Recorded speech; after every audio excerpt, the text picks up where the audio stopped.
আলী কারামাল্লাহু ওয়াজহার পায়ের ভেতরে এক যুদ্ধে তীর ঢুকে গেল। এই তীর টেনে বের করা যায় না, তীর টান দিলে উনি চিৎকার মারে, জখম হয়েছে অনেক ভিতরে। বিষ্ণুনবী বললেন, আরে না বিসসালা ইয়া বিলাল, আকিমিস সালা, বেলাল আজান দাও, নামাজ শুরু করি। নামাজ শুরুর আগে আরেক সাহাবীরে বললেন, আলী যখন জামাতের কাতারে দাঁড়াবে, তুমি নামাজে না দাঁড়িয়ে আলীর পায়ের সামনে যে ওই পায়ের তীরটা টান দিয়ে বের করবা। সুবহানাল্লাহ পড়েন। একামত হলো, বিশ্বনবী সালাত শুরু করলেন। বিশ্বনবীর কথা অনুযায়ী ওই সাহাবী যে আলী কারামাল্লাহু ওয়াজহার পা থেকে টান দিয়ে তীরটা বের করে নিয়ে আসলেন, ফিনকি দিয়ে রক্ত বেরোলো, জায়গাটা রক্তে সয়লা, কিন্তু সাইয়েদনা আলী কারামাল্লাহু ওয়াজহা টেরই পায় না। সালাত শেষ, উনি দেখেন পায়ের মধ্যে তীর নাই, রক্তের সয়লাব, যেখানে দাঁড়ালেন ওখানেই খালি রক্ত। বিশ্বনবীরে বললেন, ও নবী আমার পায়ের তীর কই? বিশ্বনবী বললেন, আলী রে, আমি জানি তুমি যখন যাই নামাজের জন্য দাঁড়িয়ে যাও, দিন দুনিয়ার হুঁশ তোমার থাকে না, তোমার হৃদয়টা এখানে থাকে না, দেহটা এখানে থাকে, হৃদয়টা চলে যায় আল্লাহর আরশের উপরে। ওনাদেরও নামাজ, আমাদেরও নামাজ। সাহাবারা যখন মরুভূমিতে নামাজ পড়তেন, মরুভূমির পাখিগুলো এসে সাহাবাদের মাথার উপরে বসে যেত। পাখিগুলো মনে করতো এগুলো মরুভূমির খেজুর গাছটা হবে, কি হবে, কারণ নড়ে চড়ে না তো, আমাদের মতো এরকম দাড়ি চুলকা না, এরকম জামা ঠিক করে না, দাঁড়াইছে তো দাঁড়াইছে। সুবহানাল্লাহ পড়েন। তো ইবাদতে এরকম আন্তরিকতা, একাগ্রতা দরকার আছে না নাই? বিশ্বনবীর পরে কোন নবী হবে না, কিন্তু বিশ্বনবী বললেন কিয়ামতের আগে এরকম অনেক ভণ্ড নবী দাবিদার বের হবে। বিশ্বনবীর সময়কালে এক ভণ্ড নবী দাবিদার বের হয়েছিল, ওর নাম হচ্ছে মুসাইলামাতুল কাযযাব। এসে বলে, মুহাম্মদ আন-নবুওয়া নিসফুন লাকা ওয়া নিসফুন লি, তুমি একা নবী নও, নবুয়ত অর্ধেক তোমার অর্ধেক আমার, আমারটা আমারে বুঝায় দাও। বিষ্ণু বললেন, তোরে বুঝাই দেব, আনতা লাস্তা মুসাইলামা ফাকাত, আনতা মুসাইলামাতুল কাযযাব, আজ থেকে তুই শুধু মুসাইলামা না, তুই ভণ্ড মুসাইলামা, তুই মিথ্যাবাদী মুসাইলামা। বিশ্বনবীর পরে এরকম আলজেরিয়াতে অনেক ভণ্ড নবী দাবিদার বের হয়েছে। এই যে ভারতবর্ষের ইন্ডিয়া পাকিস্তান, এখানে পাঞ্জাব একটা এলাকা আছে, নাম শুনছেন? মির্জা গোলাম আহমদ কাদিয়ানী, এই বেয়াদবটাও নবুয়ত দাবি করেছে। নাউজুবিল্লাহ পড়তে পারলেন না? সে প্রথমে দাবি করছে আমি শেষ নবী, এরপরে সে দাবি করছে আমি ইমাম মাহাদি, এরপর সে দাবি করছে আমি ঈসা আল মাসীহ। এই ভণ্ডটার অনুসারী বাংলার জমিনে আছে না নাই? এদেরকে রাষ্ট্রীয়ভাবে কাফের হিসেবে আখ্যা দেওয়ার দরকার আছে না নাই?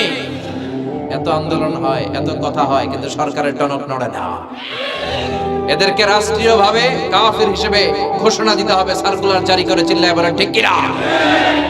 এরা মুসলমান নয়, কারণ আপনি শুধু লা ইলাহা মানলে মুসলমান হতে পারবেন না, মুমিন হতে পারবেন না। বিশ্বনবীর উপর সাক্ষী দেওয়ার দরকার আছে না নাই? বিশ্বনবী শেষ নবী, ওনার পরে কোনো নবীও আসবে না, কোনো রাসূলও আসবে না, চিল্লায় বলেন ঠিক কিনা? এই বেয়াদবটা পায়খানা করতে যায় টাঙ্কি ভাঙ্গা, গুয়ের টাঙ্কিতে পয়রা মারছে, শত শত বছরের ময়লা পায়খানাটার মধ্যে জমা, গু খাইতে খাইতে পেটটা হইছে এত বড়, আর পারে না, আল্লাহকে খা, জনমের খাওয়া। নবীরা যেখানে মারা যায়, নবীরা নিজে পবিত্র, যেখানে মরে ওই জায়গাটাও, কিন্তু বেয়াদবটা কই মরছে? হ্যাঁ, বাথরুমের টাঙ্কির ভিতরে। তো মেথর নিয়ে আসা হয়েছে, মেথর ভাইরা এসে রশি দিয়ে ওটার উঠায়, কিছু দূর ওঠার পরে এত ওজন, রশি রশি ভাঙ্গা আবার দবাস করে পড়ে, আবার উঠায়, আবার পরে আল্লাহকে জনমের মতো গু খাইয়া নিয়ে। বিষ্ণুর সাথে বেয়াদবি করেছিস, তোর ইজ্জতের 12টা আমি বাজায় দিলাম, চিল্লায় কোন ঠিক কিনা? যারাই বিষ্ণুবীর সম্মান নিয়ে ছিনিমিনি খেলেছে, তাদের রেহাই দুনিয়াতেও নাই, আখেরাতেও না। এই মুসাইলামা দুনিয়াতেই অপমানিত হয়েছিল। সে বিশ্বনবীকে নকল করত, কপি করত, বেয়াদবি করত, স্পর্ধা দেখাতো। বিশ্বনবী কোন গাছের মধ্যে হাত লাগালে ওই গাছের ফলন বেড়ে যেত। সে বলতো আমি নবী, তার এলাকার লোকেরা বলে তাহলে বিশ্বনবী মুহাম্মদের মতো তুমি আমাদের এলাকার গাছে হাত লাগাও। সে কোনো গাছে হাত লাগাইলে ওই গাছের সব ফল মরে যেত। বিশ্বনবী কোন লোনা পানির কুয়ার ভেতরে অজু করে কুলির পানি ফেললে ওই লোনা পানির কুয়া মিঠা পানির কুয়াতে পরিণত হতো। আর এই বদমাসটা যদি মিঠা পানির কোন কুয়ার মধ্যে কুলি ফেলাইতো, ওইটা লোনা পানির কুয়া হয়ে যেত। বিশ্বনবী মদিনাতে আসার পরে মদিনার নিউ বর্ন বেবিদেরকে বিশ্বনবীর কাছে নিয়ে আসা হতো। বিশ্বনবী তাদেরকে তাহনিক করাতেন। তাহনিক মানে খেজুর হালকা একটু খেয়ে বিশ্বনবী লালা লাগিয়ে, বিশ্বনবী লালা মোবারকটাই বাচ্চার ঠোঁটের মধ্যে বিশ্বনবী লাগিয়ে দিতেন। এখন বিশ্বনবী নাই, আলেমদের কাছে যাবেন, খতিব, এলাকার বড় খতিব হুজুরের কাছে যাবেন, হাফেজ সাহেব হুজুরের কাছে যাবেন, হুজুর মধু খেয়ে বাচ্চার মুখে লাগাই দিবে। উনি যে সবসময় কোরআন পড়েন, ওনার সিনাতে যে কোরআন, ওইটার বরকত আছে না নাই? বিশ্বনবী তাহনিক করতেন, খেজুর খেয়ে ওই লালা মিশ্রিত খেজুর বাচ্চার মুখে লাগিয়ে দিতেন আর বাচ্চার মাথায় হাত বুলিয়ে দিতেন। বিশ্বনবীর হাত মদিনার যে সমস্ত নবজাতক বাচ্চাদের মাথায় লেগেছে, বাচ্চাদের মাথার চুল বড় করে দিয়েছে কে? সেও বিশ্বনবীর মতো অ্যাক্টিং করত। তার কাছে নবজাতক বাচ্চা নিলে সেও তাহনিক করত। তাহনিক করার সাথে সাথে বাচ্চা বমি শুরু করে দিত। আর মাথায় হাত লাগায় দিলে মাথার চুল বাড়াতো, বড় কথা, আজীবনে বাচ্চাগুলো টাক মাথা থাকতো। কি করতো?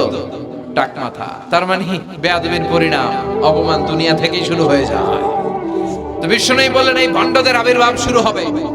আমাদের এই সমাজে ভণ্ড আছে না নাই? দোদেল বান্দা কালমা চোর, না পায় শ্মশান না পায় ঘোর, দিন থাকিতে আয়রে পথে ছাইড়া দে ভণ্ডামি, ভণ্ডামি ভণ্ডামি ভণ্ডামি, ছাইড়া দে ভণ্ডামি।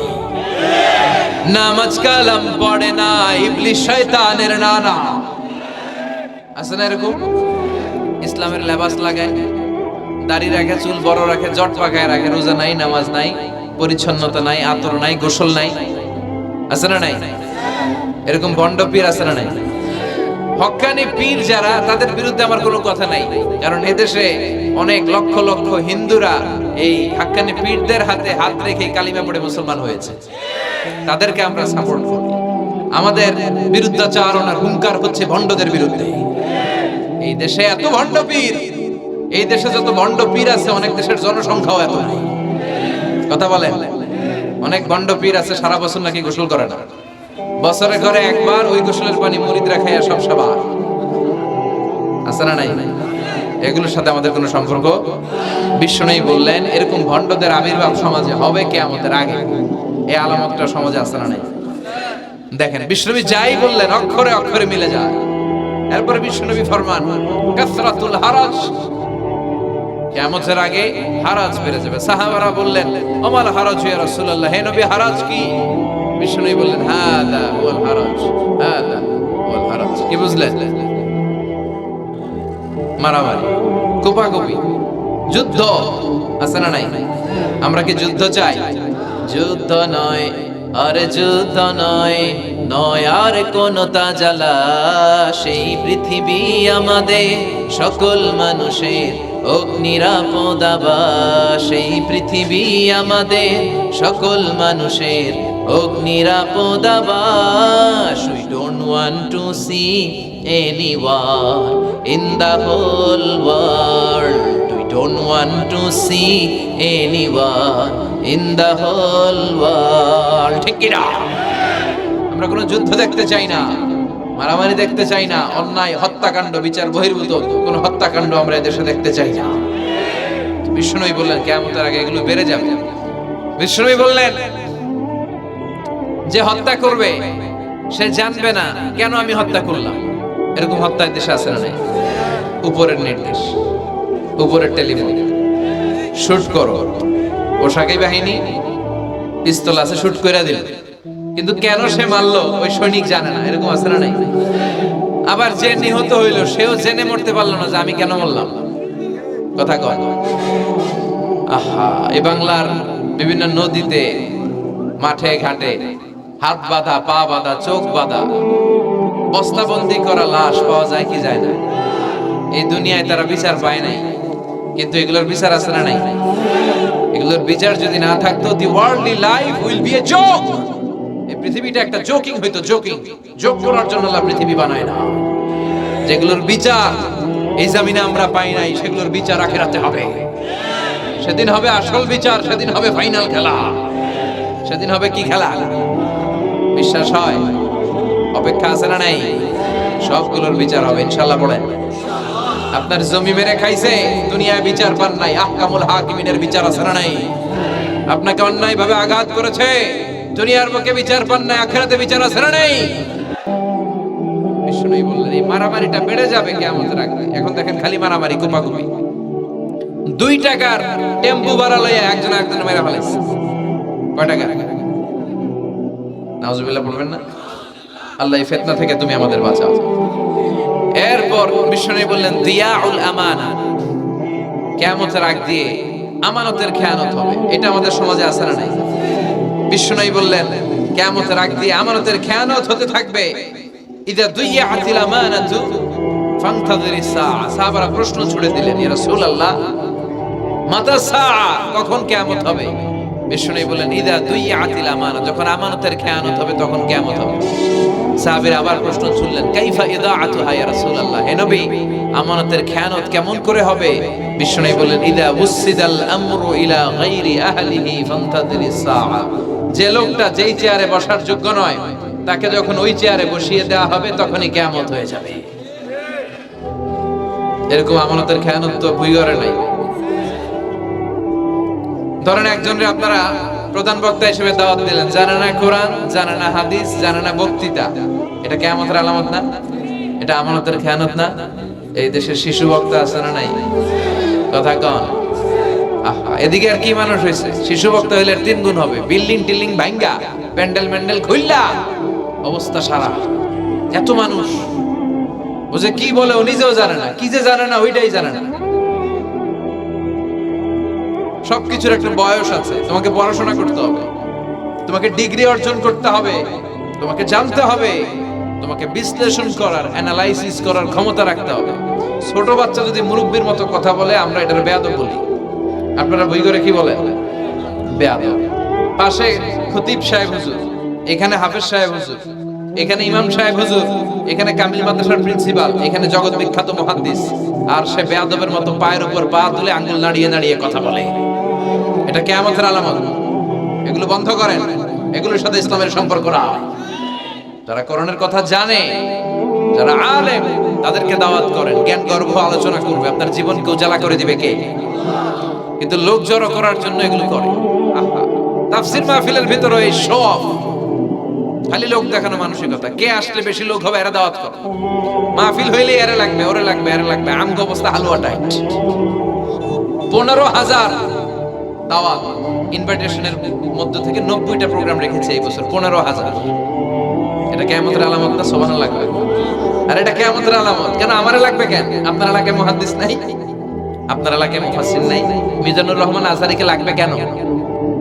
মিজানুর রহমান আজহারী যেখানে সুযোগ হবে 2-4 জায়গায় প্রোগ্রাম করবে। এখন তো ইউটিউবে সব দেখা যায় যে এত চ্যানেল, অনেক মাহফিলে এত শ্রোতাও নাই।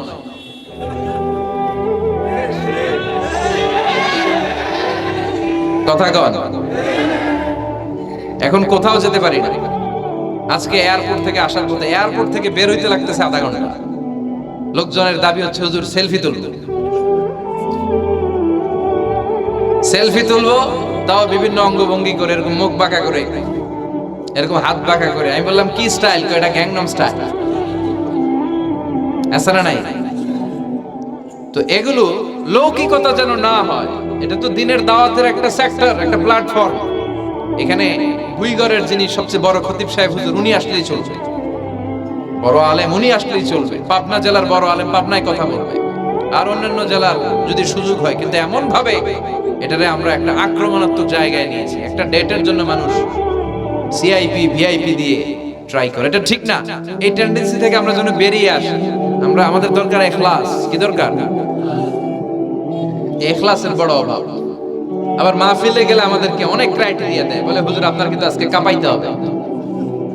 আমি আসছি কোরআন থেকে কথা বলতে, এখানে কাঁপাকাঁপি হলে তো ভূমিকম্প হয়ে যাবে। কথা বলে। আবার বলে হুজুর আপনার কিন্তু আজকে জমাই দিয়ে যাইতে হবে। কি করতে হবে? জমাইতে হবে। তো এগুলোর সাথে ইখলাসের কোনো সম্পর্ক আছে? আবার বলে হুজুর কেউ যেন না ওঠে, আপনার কিন্তু ধরে রাখতে হবে। মানে আমনা করে সবাইরে ধরে রাখতে হবে, পাও ধরে থাকে। এগুলোর সাথে হেদায়েতের কোনো সম্পর্ক? এজন্যই তো সমাজে হেদায়েত নাই। মাহফিলের পরে মাহফিল হয়, ফজরের নামাজটা ঠিকমতো হয় না। হেদায়েত শূন্য, হেদায়েত নাই, ইখলাস নাই। কি উদ্দেশ্যে শুনতেছি এটা যেন খেয়াল করে আমল করতে পারে, এই টেন্ডেন্সি এটা নাই। আসুন আমরা একটু থামি, স্টপ, থামেন, অনেক হয়েছে, আন না।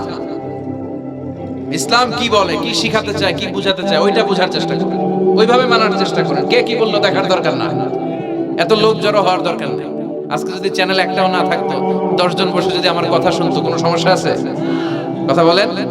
এজন্য হেদায়েতটা সবচেয়ে বেশি জরুরি, ইখলাসটা জরুরি, আল্লাহর প্রতি ভয়, আস্থা, ভালোবাসা, এটা বেশি জরুরি। আল্লাহ তুমি ইখলাস দিয়ে আমাদের হৃদয়টাকে পূর্ণ করো। তাহলে এই যে লোক যে চেয়ারে বসার যোগ্য না, ওই লোক যদি ওই চেয়ারে বসে, কিয়ামতের আলামত আছে না নাই? চেয়ারম্যান হওয়ার যোগ্যতা যদি না থাকে, যদি চেয়ারম্যান হয়ে যায়, হ্যাঁ, সাইয়্যিদুল কওমি খাদিমুহু, নেতা হবে তারা যারা মানুষকে খেদমত করবেন। খেদমত করার জন্য 1.5 কোটি টাকা খরচ করে চেয়ারম্যান ইলেকশন করে, 5 কোটি টাকা। এগুলো কেন? এই ট্রেডিশন দেশে আসলো কেন? উনি টাকা খরচ করবে কেন? ওনার চা খাওয়ানো আর সিগারেট খাওয়ানো লাগবে কেন? উনি তো আমাদের খাদেম হওয়ার জন্য আসছে। উনি জনপ্রতিনিধি হয়ে দাঁড়াবে, যাকে আপনারা পছন্দ করবেন ভোট দিবেন না। হাজার হাজার কোটি টাকা, শোডাউন, শো অফ আছে না নাই? কিয়ামতের আলামত। মসজিদের সভাপতির সাথে মসজিদের কোনো সম্পর্ক নাই, আছে না নাই? সব সভাপতিকে আমি এক পাল্লায় মেপে দিচ্ছি, বেশিরভাগের এই অবস্থা। ভালো দু একজন আছে, আমি জেনারেলাইজ করছি না। সভাপতি তো হবেন তিনি যার সাথে মসজিদের দরদ বেশি, মায়া বেশি, মসজিদে যায় বেশি, ঠিক কিনা? এখন বছরে ওনারা একবার খুঁজে পাওয়া যায় না উনি সভাপতি, উনি সেক্রেটারি, উনি ক্যাশিয়ার, আছে না নাই?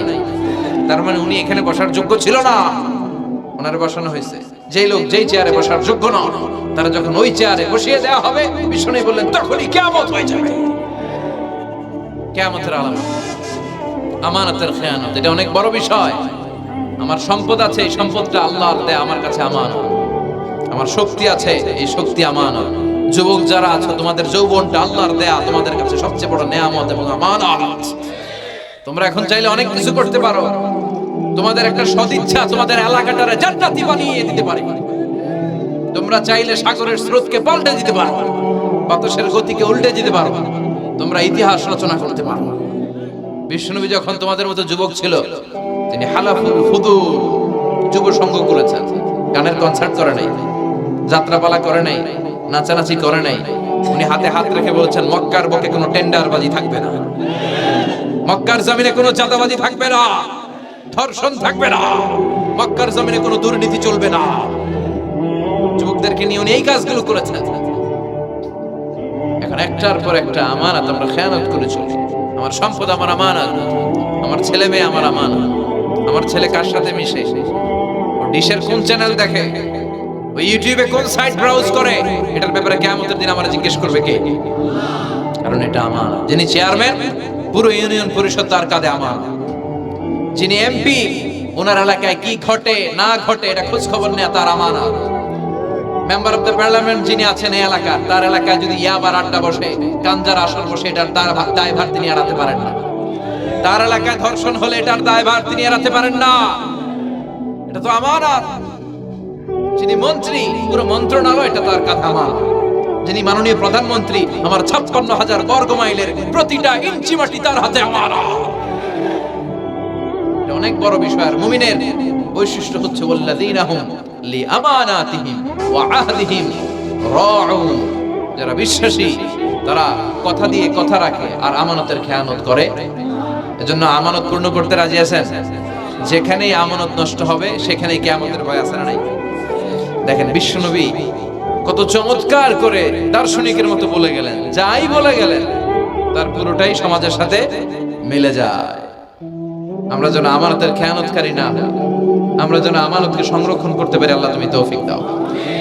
এরপর বিশ্বনবী বললেন, আত-তাচাউল ফিল বুনিয়ান, কিয়ামতের আগে বড় বড় টাওয়ার বানানোর প্রতিযোগিতা শুরু হয়ে যাবে। আছে না নাই? আজকে নারায়ণগঞ্জে ঢুকে, এটা যে নারায়ণগঞ্জ, এটা আমি চিনতেই পারতেছি না। এত সুন্দর হাইওয়ে, এত বিল্ডিং, বিশাল বিশাল টাওয়ার, আগে ছিল এগুলো? কথা বলেন। আরব বিশ্বে দেখবেন বুর্জ আল খলিফা, জমজম টাওয়ার, এই টাওয়ার, ওই টাওয়ার, একটার পর একটা টাওয়ার। বিশ্বনবী বললেন, কাবার পাশে যে পাহাড়গুলো আছে, শুনতেছেন? মনোযোগ আছে? কষ্ট হচ্ছে না তো? কাবার পাশে যে পাহাড়গুলো আছে, কাবার পাশের টাওয়ারের উচ্চতা যদি পাহাড়ের চেয়ে উঁচু হয়ে যায়, ফাআলাম ফাইন্নাল আমরা কদ আযাল্লাক, জেনে রাখো কিয়ামত বেশি দূরে নাই, কিয়ামতের ছায়া তোমার উপরে ছায়া দিচ্ছে। এখন মক্কা শহরের পাহাড়ের চেয়ে হাইট বেশি এরকম বিল্ডিং আছে না নাই? কাবা ঘরের পাশেই তো একটা আছে জমজম টাওয়ার, 120 তলা উঁচু।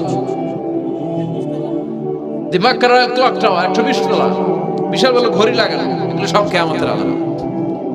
ওর 5 তলা, আমার লাগবে 10 তলা। ওর 2টা গাড়ি আছে, আমার লাগবে 4টা গাড়ি। ও তাহাজ্জুদ পড়ে, আমারও যে পড়তে হবে ওই টেনশন নাই। ওর মেয়ে হেজাব পরে, আমার মেয়েটারও হেজাব পড়াবো ওই চিন্তা নাই।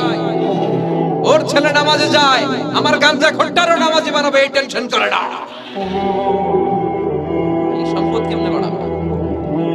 দুনিয়া বিচিন্তা, এই পৃথিবীটা একটা ধোঁকা। ভুইগরের ভাইরা, এই পৃথিবীটা একটা ধোঁকা। একটু থামেন, sit down, think about death. মৃত্যু সম্পর্কে ভাবেন। The most certain thing in our life is death. আমাদের জীবনের সবচেয়ে সুনির্দিষ্ট নিশ্চিত বিষয়টা হচ্ছে মরণ। মরা লাগবেই, চলে যেতে হবে, ঠিক কিনা? কিন্তু এই দুনিয়ার মায়াজালে আটকে পড়ে আমরা আখিরাতকে, মৃত্যুকে বেমালুম ভুলতে বসেছি। বিশ্বনবী বললেন কিয়ামতের আগে মানুষের এই টেন্ডেন্সি হবে, মানুষ বড় বড় ইয়াতাতাওয়ালুনা feel বুনিয়ান, people will start to compete constructing high rises building in the cities, সমাজে বড় বড় টাওয়ার বানানো শুরু করে দেবে। এটা আছে না নাই? এরপর বিশ্বনবী বললেন যুহুরুন নিসা আল কাসিয়াত আল আরিয়াত আল মাইলাত আল মুমিলাত, কিয়ামতের আগে পোশাক পরিহিতা নেকেড উলঙ্গ নারীদের সংখ্যা বেড়ে যাবে। বুইগরে মাশাআল্লাহ সব পর্দা মেইনটেইন করে, আশা করি। হ্যাঁ, স্থানীয়রা পর্দা করে, আলহামদুলিল্লাহ, আল্লাহ তুমি কবুল করো। কিন্তু গোটা বাংলাদেশের দৃশ্য কি ভুইগরের মতো?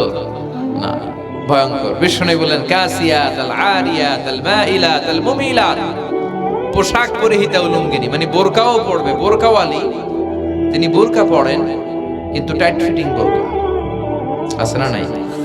তো এতে আপনি, আমার মায়েরা, আমার বোনেরা, আমি আপনাদেরকে সবসময় সম্মান দিয়ে কথা বলার চেষ্টা করি, একটু বোঝেন। এই যে আপনি টাইট ফিটিং এর বোরকাটা পরলেন, এতে লাভটা হলো কি? আপনার দেহের উঁচু নিচু ভাঁজ টের পাওয়া যায়, আপনার সৌন্দর্য প্রকাশ পেয়ে যায়। হেজাব আল্লাহ এমনি এমনি দেয় নাই, যার সম্মান বেশি ওটার প্যাকেট বেশি। কথা কন, ডায়মন্ডের আংটি ওই রাস্তার মধ্যে বিক্রি করে না? স্বর্ণের আংটি না, ওইটা স্পেশাল মার্কেটে বিক্রি করে। কোন মার্কেটের সামনে পুলিশ রাইফেল নিয়ে দাঁড়ায় থাকে না, কিন্তু স্বর্ণ মার্কেটের সামনে রাইফেল আছে না নাই? ভিতরে স্পেশাল সিকিউরিটি আছে না নাই? গ্লাস ফিটিং করা, ওইখানে সিকিউরিটি আলাদা, স্পেশাল লকার আছে না নাই? কারণ এটার দাম বেশি, তাই এটার পর্দা বেশি, প্যাকেট বেশি। সুবহানাল্লাহ পড়ে। নারীদেরকে তো ইসলাম মর্যাদা দিয়েছে। বিশ্বনবী বলেছেন দুনিয়া কুল্লুহা মাতা ওয়া খায়রু মাতা'আদ দুনিয়াল মারআতুস সালিহা, দুনিয়ার সব হলো সম্পদ, আর এই সব সম্পদের মধ্যে সবচেয়ে দামি সম্পদ হচ্ছে নেককার নারী। এদের পেটগুলা খনি। এই নেককার নারীগুলো যদি হিজাব মেইনটেইন করে, এই পেটগুলো থেকে আল্লাহওয়ালা বেরোবে, নাজমু সাকিব বেরোবে, কারি আহমদ বিন ইউসুফ আল আজহারি বেরোবে, বড় বড় মুফাসসিরে কোরআন বেরোবে। আর যদি হিজাব না করে, জি বাংলা স্টার জলসা নিয়ে মশগুল হয়ে থাকে, হ্যাঁ, টেন্ডারবাজ, চাঁদাবাজ, ডাকাত, এগুলো বেরোবে। ওজনে কম দিবে, খাদ্যে ভেজাল দিবে, মাছে ফরমালিন দিবে, গাঞ্জার টাকার জন্য লাথি মেরে মারে ঘর থেকে বের করে দিবে। এজন্য নারীরা, আমার বোনেরা, আপনারা অনেক সম্মানিতা, নিজেদের সম্মান সম্পর্কে সচেতন হন। এই হিজাব আপনার অধিকার। এই হিজাব নারীর অহংকার, হিজাব নারীর আভিজাত্যের প্রতীক, হিজাব নারীর রুচির প্রতীক। আপনার রুচিটা কেমন আপনার পোশাক দেখে বোঝা যায়। কথা কয়, যে মেয়েটা হিপ হপ স্টাইলে চলাফেরা করে, গ্যাংনম স্টাইলে, এই মেয়েটারে ইফটিজিং করার সুযোগ আছে না নেই? কিন্তু যে হিজাব মেইনটেইন করে যেই নারীরা চলে, এদেরকে দেখলেই একটা সম্মান চলে আসে। কি ভুল বললাম? একটা সম্মান আসে না? আপনাদের সম্মানটা আপনারা রাখবেন। বিষ্ণু বললেন যুহুরুন নিসাল কাসিয়াত আল আরিয়াত আল মাইলাত আল মুমিনাত, কিয়ামতের আগে পোশাক পরিহিত উলঙ্গিনী নারী বেরোবে। লা ইয়াজিদনা রিহাহা লা ইয়াদখুলনাল জান্নাতা ওয়া লা ইয়াজিদনা রিহাহা, এই নারীগুলো জান্নাতে তো প্রবেশ করবেই না, জান্নাতের ঘ্রাণও নাকে লাগবে না। ওয়া ইন্না রিহাহা তুজাদু মিন মাসিরাতি 500 সানা, আর জান্নাতের ঘ্রাণ 500 বছর দূরের রাস্তা থেকেও টের পাওয়া যায়। খেয়াল করে বুঝেন, এখান থেকে জান্নাতে পৌঁছতে আরো 500 বছরের রাস্তা। কয় বছরের? এত দূরে থাকতেই জান্নাতের সুবাতাস এসে আপনার নাকে ধাক্কা লাগবে। সুবহানাল্লাহ পড়বেন না? এই নারীগুলো জান্নাতে যাবে না, জান্নাতের ঘ্রাণও পাবে না। এজন্য বাবা যারা এসেছেন সচেতন হন। আপনার মেয়ে চাইলেই যে কোনো ড্রেস আপনি তাকে কিনে দিতে পারেন না। মায়েরা যারা আমার কথা শুনছেন, আপনার মেয়ে আবদার করবে, সে তো ছোট, সে কি বুঝে। কিন্তু দেখবেন অনেক বিয়ের অনুষ্ঠানে আমি দেখেছি, মায়ের বয়স হচ্ছে 60, মায়ের হাত মোজা পা মোজা, বোরকা লাগাইছে 2টা, পাশে ষোড়শী অষ্টাদশী তন্নি সুন্দরী সুস্নিগ্ধা এক মেয়ে, বয়স মাত্র 18, ওর বুকে ওড়না নাই, ওটা গলায় শোভা পাচ্ছে। এই 60 বছরের বুড়া মহিলার দিকে কেউ তাকাবে? ওনার তো ডেট এক্সপায়ার্ড, ডেট এক্সপায়ার্ড। ওনার সৌন্দর্য যা ছিল সব শেষ, তার দিকে তাকাবে না। তার উঠতি বয়সের তরুণ মেয়েটার দিকে অনেকে তাকাবে, কারণ এটা জেনেটিক্যাল একটা ইস্যু। একটা পুরুষ একটা নারীর দিকে জেনেটিক্যালি আকৃষ্ট হবে, এটাই স্বাভাবিক, ঠিক কি না? এজন্য আপনার হাত মোজা পা মোজা আপনার দরকার ছিল না, আপনি পাতলা কাপড় পরলেও সমস্যা নাই। কথা কয়, হাত মোজা পা মোজা দরকার ছিল আপনার যুবতী মেয়েটার হাতে, যুবতী মেয়েটার পায়ে। এজন্য আপনারা আপনাদের সম্মানকে বুঝবেন। যারা নারী স্বাধীনতার কথা বলে, নারী আন্দোলনের কথা বলে, এরা নারীদেরকে ঠকায়। এরা নারীদেরকে বিজ্ঞাপনের বিলবোর্ডে নগ্ন করে উপস্থাপন করে। রাস্তা দিয়ে হাঁটি, চোখ খুলতে পারি না। আমার মায়েরা, এরা আমার দেশের মেয়ে, এরা এই 56,000 বর্গ মাইলের মেয়ে। এই মেয়েগুলোকে উলঙ্গভাবে হাফ নেকেড করে এই সিনেমা হলগুলোর পোস্টারগুলো যে দেয়া হয়েছে, এতে সম্মান বেড়েছে না কমেছে? ওদিকে চোখ তুলে তাকানো যায়? এজন্য নারী স্বাধীনতার কথা যারা বলে, এদের কথায় ফাঁদে পা দিবেন না। এরা আপনাদের সম্মান বাড়াতে চায় না, এরা আপনাদেরকে বিলবোর্ডে উঠাতে চায়, আপনাদেরকে উলঙ্গ করে রূপালী পর্দায় উঠাতে চায়, টিভির পর্দায় আপনাদেরকে নেকেড করে উপস্থাপন করতে চায়। এদের ঘরেই নারীরা বেশি নির্যাতিত হয়, এদের কাজের মেয়েরাই বেশি নির্যাতিতা। আর সুযোগ পেলে এরা ধর্ষণে সেঞ্চুরি করতে দেরি করে না। এজন্য নারীদেরকে সম্মান দিয়েছে ইসলাম। আমার বোনেরা, আমাদের সম্মান যেন আমরা রাখতে পারি। আল্লাহ তুমি বোঝার তৌফিক দান করো। এরপরে বিশ্বনবী বললেন, ইতাআতু যাওজা ওয়া উকুকুল উম। কিয়ামতের আগে বিয়ে করার পরে ছেলেগুলো মাকে ভুলে গিয়ে স্ত্রীর পেছনে পেছনে দৌড়াবে, স্ত্রীর আনুগত্য করবে। এরকম নমুনা আছে না নাই? ওই ঘরে আছে? হ্যাঁ, কিছু কিছু মুরব্বী অনেক পজিটিভ, মাশাআল্লাহ, সবকিছু ইউনিক। কিছু কিছু অথবা নাই, এদিক থেকে আওয়াজ আসতেছে আছে, হয়তো কিছু কিছু আছে, কিছু কিছু নাই। জেনারেলাইজ করা ঠিক হবে। তো এই জন্য মাকে ভুলে যাওয়া যাবে না। মায়ের দোয়া বড় দোয়া, মায়ের দোয়া সবার আগে কবুল। বুলেট মারলে বুলেট মিস হয়, মায়ের দোয়া মিস হয়? খবরদার। স্ত্রী চলে গেলে নতুন স্ত্রী পাওয়া যায়, মা মরে গেলে মা পাওয়া যায়? তাই বলে আমি বলছি না আপনার স্ত্রীকে ডিভোর্স দেন না, বুঝান, মাকেও বুঝান, স্ত্রীকেও বুঝান, বুঝানোর চেষ্টা করেন। সমাজের এখন সবচেয়ে বড় সমস্যাটা হচ্ছে শাশুড়িরা চায় আমি ডমিনেট করব, আমার এতদিনের গড়া সংসার। বউ এসে কয় না, আমি আইছি মাগার, আমি সব খায় হলাম। আছে না নাই? এই যে সবাই ডমিনেট করতে চায়, এটা সমস্যা। সমাধানটা কি? সমাধানটা হচ্ছে আমাদের শাশুড়ি যারা আছে সমাজের, তাদের উচিত বৌমাটারে নিজের মেয়ের মতো মনে করা। নিজের মেয়ের যেখানে বিয়ে দিছে ওইখানে কিন্তু খুব খোঁজ নেয়, মা তোর কি অবস্থা, তোর কষ্ট হইলো কিনা, ইত্যাদি ইত্যাদি। কিন্তু ছেলের বউ করে যারা আনছে এর দিয়ে ইচ্ছে মতো কাজ করা, এরকম টাকা আছে না নাই? ডাবল স্ট্যান্ডার্ড, এটা ঠিক না।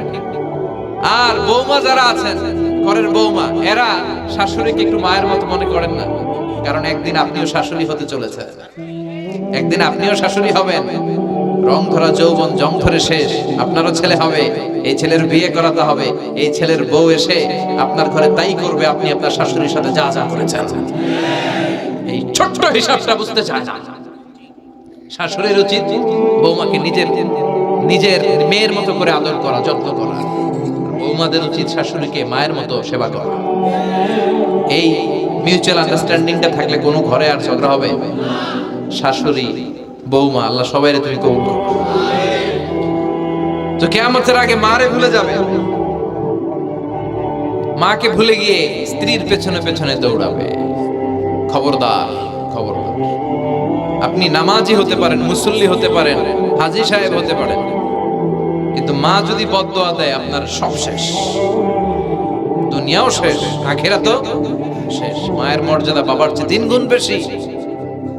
হামালাতহু উম্মুহু, কারণ বাবা পেটে ধরে নাই, পেটে ধরছে কে? ওয়াহানান আলা ওয়াহান, 8 মাস 10 মাস এই বোঝাটা বাবা বহন করে নাই, করলো কে? ফিসালুহু ফি আমাইন, 2 বছর বাবা দুধ খাওয়ায়নি, দুধ খাওয়ালো কে? মায়ের এক ধার দুধের দাম কাটিয়া গায়ের চাম, বাপস বানাইলেও ঋণের শোধ হবে না, এমন দরদি ভাবে কেউ হবে না আমার মা গো। ঠিক কিনা? লাউ কাতা'তা জিলদাক, আপনার গায়ের চামড়া কেটেও যদি মায়ের পায়ের জুতা বানিয়ে দেন, কি বানিয়ে দেন? কি দিয়ে? গায়ের চামড়া দিয়ে। এই যে 2 বছর যে দুধ খাইলাম, এই দুধের 1 ঢোক দুধের শোধটাও আদায় হবে না। জন্য খবরদার, মাকে যেন আমরা ভুলে না যাই। মা দোয়া করতে দেরি, ওই দোয়া কবুল হতে। আমরা ছোটবেলায় যে কত কষ্ট দিয়েছি, সবচেয়ে বেশি কষ্ট যখন দিয়েছি মাকে, ওই স্মৃতিগুলো আমাদের মনে পড়ে না। আপনার বয়স যখন 1 বছর, আপনি স্মৃতি হাতড়ে এত দূর যেতে পারবেন? 1 বছর বয়সে কি কি কষ্ট দিয়েছিলেন মনে আছে? মানুষের বয়স যখন 2, 3, 4 হয়, 4-5 বছর বয়সে, তখন তার কথাগুলো খেয়াল থাকে। কিন্তু সবচেয়ে কষ্ট কিন্তু মাকে বাবাকে আমরা দিয়েছিলাম যখন আমাদের বয়স 1-2 বছর ছিল। আর মায়ের পেটের ভেতরে যখন ছিলাম তখনও কষ্ট দিয়েছি কি দেই নাই? এক একটা লাথি যখন মেরেছি আমার মা বেহুশ হয়ে যেত। আমাকে আপনাকে জন্ম দিতে যে আপনাদের মা কতটা কষ্ট করেছেন খেয়াল করে শুনুন। চিকিৎসা বিজ্ঞানীরা বলে একজন সুস্থ মানুষ 45 ইউনিট পেইন, মানে ব্যথা, একসাথে সহ্য করতে পারে। ব্যথার তীব্রতা, সিভিয়ারনেস যদি এর চেয়ে বেড়ে যায়, হয়তো লোকটা বেহুশ হয়ে যাবে, না হয় মরে যাবে। কিন্তু আমার আর আপনার মা আমাকে আর আপনাকে জন্ম দিতে যে ওই ডেলিভারি যখন দিয়েছিল, 57 প্লাস 57 ইউনিটেরও বেশি ব্যথা তিনি সহ্য করেছিলেন। যেটা কোনো অ্যাক্সিডেন্টে আমাদের দেহে প্রত্যেকের 206টা হাড়টি, কোন সড়ক দুর্ঘটনায় আপনার দেহের 20টা হাড়টি একসাথে টাস টাস করে ভেঙে গেলে যত ব্যথা, তার চেয়েও বেশি ব্যথা। জন্য খবরদার, খবরদার, মাকে যেন আমরা ভুলে না যাই। মায়ের দোয়া যেন নেই। কখনো যদি মায়ের সাথে বেয়াদবি করে থাকি, আমরা যেন মাফ চেয়ে নেই। রাজি আছি তো যুবকেরা? রাজি আছি সবাই? আমরা সবাই মায়ের দোয়া নিব। মায়ের দোয়া ছাড়া কেউ জীবনে সফল হতে পারে? মা যার চলে গেছে তারা জানে মা না থাকার কি জ্বালা। হ্যাঁ, মায়ের কথা মনে পড়ে না? যখন রাত্রি নিঝুম, এই চোখে ঘুম, একলা শূন্য ঘরে, তোমায় মনে পড়ে মাগো, তোমায় মনে পড়ে, জানি তোমার দোয়া পেলে উঠবো সকল বাধা ঠেলে, তোমার দোয়া সকল কাজে ঝরছে মাথায় পড়ে, তোমায় মনে পড়ে মাগো, তোমায় মনে পড়ে, যখন রাত্রি নিঝুম, এই চোখে ঘুম, একলা শূন্য ঘরে, তোমায় মনে পড়ে মাগো, তোমায় মনে পড়ে। ঠিক কি না? আমরা যারা মা হারা, বাবা হারা, আল্লাহর কাছে আমরা কামনা করি, আল্লাহ আমাদের বাবা মাকে তাদের কবরগুলোরে তুমি জান্নাতের টুকরা বানিয়ে দাও। তো বিশ্বনবী যেটা বললেন এটাও আমাদের সমাজে পাওয়া যাচ্ছে, ঠিক কি না? এরপর বিশ্বনবী বললেন যুখরুফাতুল মাসাজিদ ওয়াত তাবাহি বিহা, কিয়ামতের আগে মসজিদ নিয়ে অহংকার শুরু হয়ে যাবে, মসজিদ নিয়ে দলাদলি। ভুই ঘরে মাশাআল্লাহ এগুলো নাই। ওই মসজিদ টাইলসের মসজিদ, আমরা এসি লাগাবো, ওইটাতে 3 তলা করছে, আমরা 5 তলা করব, ডিজাইন করব এগুলা, কিন্তু আমরাও যে নামাজ পড়বো এই চিন্তা নাই। কথা কয়, মসজিদের সৌন্দর্য হচ্ছে মুসল্লি দিয়ে, কি দিয়ে?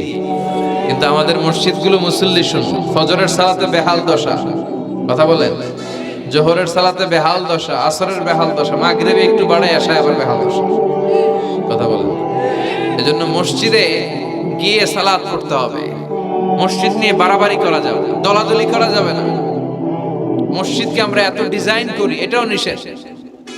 মসজিদের সামনের দেয়ালে ঘড়ি টড়ি লাইটিং ফাইটিং এগুলো যত কম দেয়া যায় তাহলে দৃষ্টিটা ওইদিকে যাবে, লাইট টাইট সবকিছু পেছনে হবে, যার ঘড়ি দেখা দরকার পেছন থেকে দেখে নেবে, সামনের জায়গাটা হবে ফ্রেশ। কিন্তু এরকম মসজিদ বাংলাদেশে খুঁজেই পাওয়া যায় না। কথা বলেন। বিশ্বনবীর মসজিদ ছিল, বুখারীর বর্ণনা, ওয়া কানা সাকফুল মসজিদে জারিদুন নাখাল, বিশ্বনবীর মসজিদে নববীর ছাদ ছিল খেজুর পাতা দিয়ে তৈরি, ডালা দিয়ে তৈরি ছাদ। আর মসজিদে নববীর ফ্লোর ছিল বালুর ফ্লোর, বৃষ্টি হলে কাদামাটি হয়ে যেত। বিশ্বনবীর সাহাবীরা বর্ণনা করেন, রাআইতু রাসূলুল্লাহ সাল্লাল্লাহু আলাইহি ওয়াসাল্লাম ইয়াসজুদু ফিল মাই ওয়াত তিন, কাদামাটির উপরে বিশ্বনবী সিজদা দিচ্ছেন, নামাজ পড়ছেন। সালাম ফিরিয়ে বিশ্বনবী যখন সাহাবীদের দিকে মুখ ফিরিয়ে বসে তাসবিহ পড়তেন, সাহাবারা বর্ণনা করেন, রাআইতু আসারা তিনি ফি জাবহাতি, বিশ্বনবীর কপাল মোবারকে আমরা কাদা আর মাটি দেখতে পেয়েছি। আর আমাদের মসজিদে খালি টাইলস, তোরা ঢাকায় টাইলস, আমরা উজবেকিস্তান থেকে টাইলস নিয়ে আসবো, আছে না নাই? এজন্য মসজিদ দিয়ে যেন আমরা দলাদলি না করি, মসজিদটার যেন হেদায়েতের মার্কাজ বানায়। রাজি আছেন তো? বাচ্চাদেরকে মসজিদে যেতে দিবেন, আমি সব জায়গায় বলি। অনেক মুরব্বীরা আছে বাচ্চাদেরকে মসজিদে ঢুকতে দিতে চায় না, আছে না নাই? বাচ্চা ঢুকাইলে রেগে যায়, রেগে যান কেন? ওর বয়স হতে আপনি মসজিদের দিকে আসার খান নাই, মসজিদের দিকে উল্টায় পরে আসারও তো খান নাই। ও আসতে যাচ্ছে, আসতে দেন। বাচ্চারা মসজিদে আওয়াজ করবে, এতে কোনো সমস্যা নেই, বাচ্চারাই তো আওয়াজ করবে, আপনি করবেন? বাচ্চারা লাফালাফি করলে ভাল লাগে, 80 বছরের বুড়া মানুষ লাফ দিলে ভাল লাগবে? কথা কন, বিশ্রী দেখা যায়। বাচ্চারা এরকম লাফালাফি করবে। তুরস্কের বিভিন্ন মসজিদের দেয়ালে ফেস্টুনে ব্যানারে লেখা থাকে, নামাজ চলা অবস্থায়, জামাত চলা অবস্থায় যদি পিছনে বাচ্চাদের আওয়াজ চিল্লাপাল্লা শুনতে পাওয়া না যায়, তাহলে ভবিষ্যৎ প্রজন্ম নিয়ে তোমাদের চিন্তায় থাকা উচিত। পিছনে বাচ্চাদের আওয়াজ নাই, তার মানে আমার নাতিপুতি, আমার ছেলেমেয়েরা তো নামাজি হচ্ছে না। আর তারাবি নামাজ পড়তেছে, পিছনে চিল্লায় ফাটায় ফেলাইতেছে, তার মানে ইনশাল্লাহ ভবিষ্যতে নাতিপুতিরা সবগুলা মুসল্লি হবে। কথা বলেন, বুঝায় দিবেন যে বাবারা দুষ্টামি করিস না, কিছুক্ষণ থামবে আবার শুরু করবে। এটাই বাচ্চাদের সৌন্দর্য, এটা বাচ্চারা করলেই মানায়। বাচ্চাদেরকে যেন আমরা মসজিদে নিয়ে যাই। রাজি আছেন তো? আল্লাহ বুঝার তৌফিক দান করো। বিশ্বনবী বললেন, ইয়াতাকারাবুল জামান তাতাকারাবুল আসওয়াক, কিয়ামতের আগে ইয়াতাকারাবুল জামান, সময়ের বরকত কমে যাবে। 1 বছর মনে হবে 1 মাস, 1 মাস মনে হবে 1 সপ্তাহ, 1 সপ্তাহকে মনে হবে 1 দিন। এই যে 4 বছর ধরে এখানে তাফসীর হয়, তাই না? কথা কয়। গত বছর আসছিলেন কারা কারা? হাত তোলেন। আসছে তো কম না, ভালোই আসছিল, হাত নামান। এই যে গত বছর ওয়াজ শুনে গেলেন, এই বছর আবার আসলেন, আপনাদের কি মনে হয় যে 1 বছর চলে গেছে? মনে হয় যে অল্প কয়েক মাসের ব্যবধানে এই বছরটা ঘুরে যেন আবার চলে আসে, এরকম মনে হয় না? বরকত উঠে নিচ্ছে কে? কথা বলেন। এরপর খাবারের স্বাদ উঠে নিচ্ছে কে? আগে খাবারের যে স্বাদ ছিল এখন ওইটা আছে? আগে ইলিশ মাছ রান্না করলে যে ঘ্রাণ হতো, এখন এই ঘ্রাণ পাওয়া যায়? আগে শোল মাছের ঝোল রান্না করলে যে স্বাদ হতো, আগে চিংড়ি মাছ রান্না করলে যে স্বাদ লাগতো, এখন এই স্বাদ পাওয়া যায়? সব তুলে নিল কে? দেখেন বিশ্বনবী যা যা বললেন তার প্রমাণ সমাজে আছে না নাই? শুনতেছেন না? কষ্ট হচ্ছে? আরো 2-1টা আলামত শুনবেন, শেষ করে দেই। শুনবেন আর কয়েক মিনিট। বিশ্বনবী বললেন, তাসলিমুল খাসা, কিয়ামতের আগে লোকজন শুধু পরিচিতদেরকে সালাম দিবে, অপরিচিতদেরকে সালাম দিতে চাইবে না। এরকম আছে না নাই? এই মুরব্বী চাচার চিনি, চাচা আসসালাম, চিনি আসসালাম, ওদিকে চিনি আসসালাম আলাইকুম। কিন্তু অন্য একটা এলাকায় গেছি, ওখানে কাউরে চিনি না, সালামও দেয় না। বাসে উঠছেন, কাউরে চিনেন না, সালাম দেন না, এরকম আছে না নাই? তো সালাম কি যাদেরকে চিনেন এদের জন্য? কথা কয়, আলা মান আরাফতা ওয়া মান লাম তা'রিফ, যাকে চিনো সালাম দাও, যাকে চিনো না তাকেও দাও।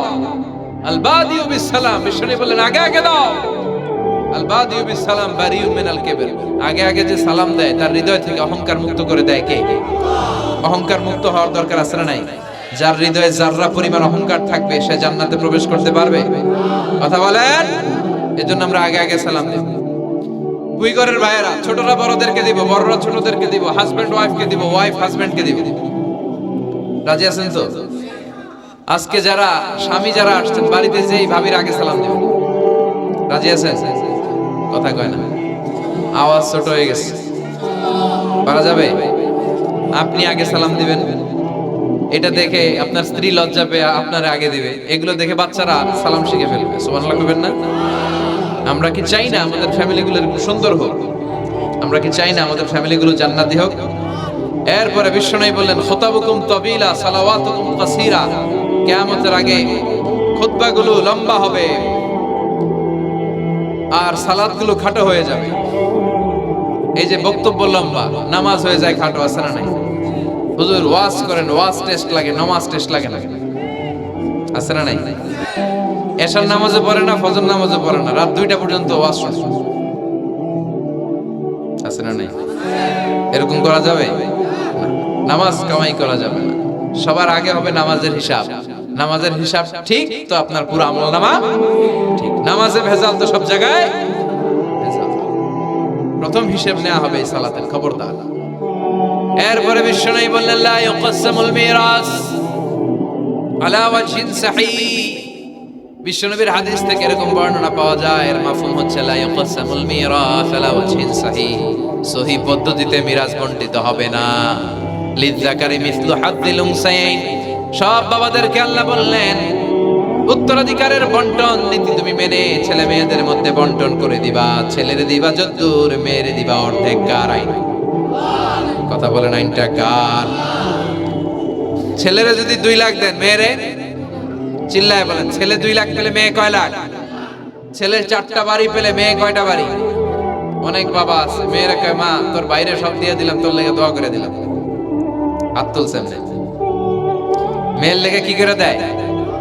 আর ভাইয়েরে সব দিয়ে দেয়। এগুলো টাকা, এগুলো কি ভুই ঘরে মাশাআল্লাহ এরকম টাকার টাকার নাই। দোয়া তো আপনি সবাইরই করুন। ছেলে যেটা প্রাপ্য দিয়ে দেন, মেয়ে যেটা প্রাপ্য দিয়ে দেন, তারপরে হাত তুলে দোয়াও করে দেন। কথা বলেন। অনেক মা আছে ছেলেরে বেশি খাওয়ায়, মেয়েরে কম খাওয়ায়, আছে না নাই? ছেলের পাতে মুরগির রান, মাইয়ার পাতে মুরগির ঠ্যাং, আছে না নাই? দেখবেন ওই মা বাবার হয়তো অনেক সময় শেষ কালটা ছেলের বাড়িতে কাটে না, কাটে মেয়ের বাড়িতে, আছে না নাই? কারণ প্রকৃতিরও একটা মায়ের, আছে না নাই? শেষ মাইরটা আল্লাহ দেয়। শেষ মাইরটা কার? আল্লাহ ছাড় দেয়, ছেড়ে দেয় না।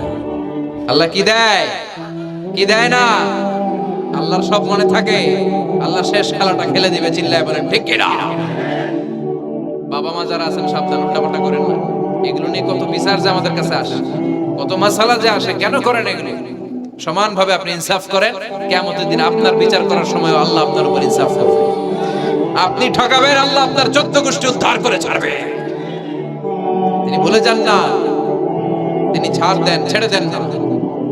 এজন্য মিরাসের যে বন্টন পদ্ধতি, আমরা যেন ইসলামের দেয়া পদ্ধতি অনুসরণ করি। আল্লাহ তৌফিক দাও। কিয়ামতের আগে ভূমিকম্প বেড়ে যাবে, আছে না নাই? কিয়ামতের আগে আত্মহত্যা বেড়ে যাবে, আছে না নাই? কিয়ামতের আগে ঢোল বাদ্য নাচানাচি বেড়ে যাবে, আছে না নাই? বাংলা মায়ের একতারা সুর কতই ভালোবাসি, দোতারা সুর কতই ভালোবাসি, বাজারে ঢোল বাজারে বাসি। বিশ্বনবী বললেন, বুইসতু আন উকাসসিরাল মাযামির। আমি ঢোল বাদ্য তবলা হারমোনিয়াম এগুলোরে ভেঙে মাটির সাথে গুড়িয়ে দেওয়ার জন্য এসেছি। আর ওই নবীর উম্মত কয় বাজারে ঢোল বাজারে বাসি। আলী কারামাল্লাহু ওয়াজহার পায়ের ভেতরে এক যুদ্ধে তীর ঢুকে গেল। এই তীর টেনে বের করা যায় না, তীর টান দিলে উনি চিৎকার মারে, জখম হয়েছে অনেক ভিতরে। বিশ্বনবী বললেন, আরিহনা বিসসালাহ ইয়া বিলাল, আকিমিস সালাহ। বেলাল আযান দাও, নামাজ শুরু করো। নামাজ শুরুর আগে আরেক সাহাবীরে বললেন, আলী যখন জামাতের কাতারে দাঁড়াবে, তুমি নামাজে না দাঁড়িয়ে আলীর পায়ের সামনে যে ওই পায়ের তীরটা টান দিয়ে বের করবা। সুবহানাল্লাহ পড়েন। একামত হলো, বিশ্বনবী সালাত শুরু করলেন। বিশ্বনবীর কথা অনুযায়ী ওই সাহাবী যে আলী কারামাল্লাহু ওয়াজহার পা থেকে টান দিয়ে তীরটা বের করে নিয়ে আসলেন, ফিনকি দিয়ে রক্ত বেরোলো, জায়গাটা রক্তে সয়লা, কিন্তু সাইয়েদনা আলী কারামাল্লাহু ওয়াজহা টেরই পায় না। সালাত শেষ, উনি দেখেন পায়ের মধ্যে তীর নাই, রক্তের সয়লাব, যেখানে দাঁড়ালেন ওখানেই খালি রক্ত। বিশ্বনবীরে বললেন, ও নবী আমার পায়ের তীর কই? বিশ্বনবী বললেন, আলী রে, আমি জানি তুমি যখন যাই নামাজের জন্য দাঁড়িয়ে যাও, দিন দুনিয়ার হুঁশ তোমার থাকে না, তোমার হৃদয়টা এখানে থাকে না, দেহটা এখানে থাকে, হৃদয়টা চলে যায় আল্লাহর আরশের উপরে। উনাদেরও নামাজ, আমাদেরও নামাজ। সাহাবারা যখন মরুভূমিতে নামাজ পড়তেন, মরুভূমির পাখিগুলো এসে সাহাবাদের মাথার উপরে বসে যেত। পাখিগুলো মনে করতো এগুলো মরুভূমির খেজুর গাছটা হবে। কি হবে? কারণ নড়ে চড়ে না তো, আমাদের মতো এরকম দাড়ি চুলকা না, এরকম জামা ঠিক করে না, দাঁড়াইছে তো দাঁড়াইছে। সুবহানাল্লাহ পড়েন। তো ইবাদতে এরকম আন্তরিকতা, একাগ্রতার দরকার আছে না নাই? বিশ্বনবীর পরে কোন নবী হবে না, কিন্তু বিশ্বনবী বললেন কিয়ামত আগে এরকম অনেক ভণ্ড নবী দাবিদার বের হবে। বিশ্বনবীর সময়কালে এক ভণ্ড নবী দাবিদার বের হয়েছিল, ওর নাম হচ্ছে মুসাইলামাতুল কাযযাব। এসে বলে, মুহাম্মদ আন-নবুওয়া নিসফুন লাকা ওয়া নিসফুন লি। তুমি একা নবী নও, নবুয়ত অর্ধেক তোমার, অর্ধেক আমার। আমারটা আমারে বুঝায় দাও। বিষ্ণু বললেন, তোরে বুঝাই দেব? আনতা লাস্তা মুসাইলামা ফাকাত, আনতা মুসাইলামাতুল কাযযাব।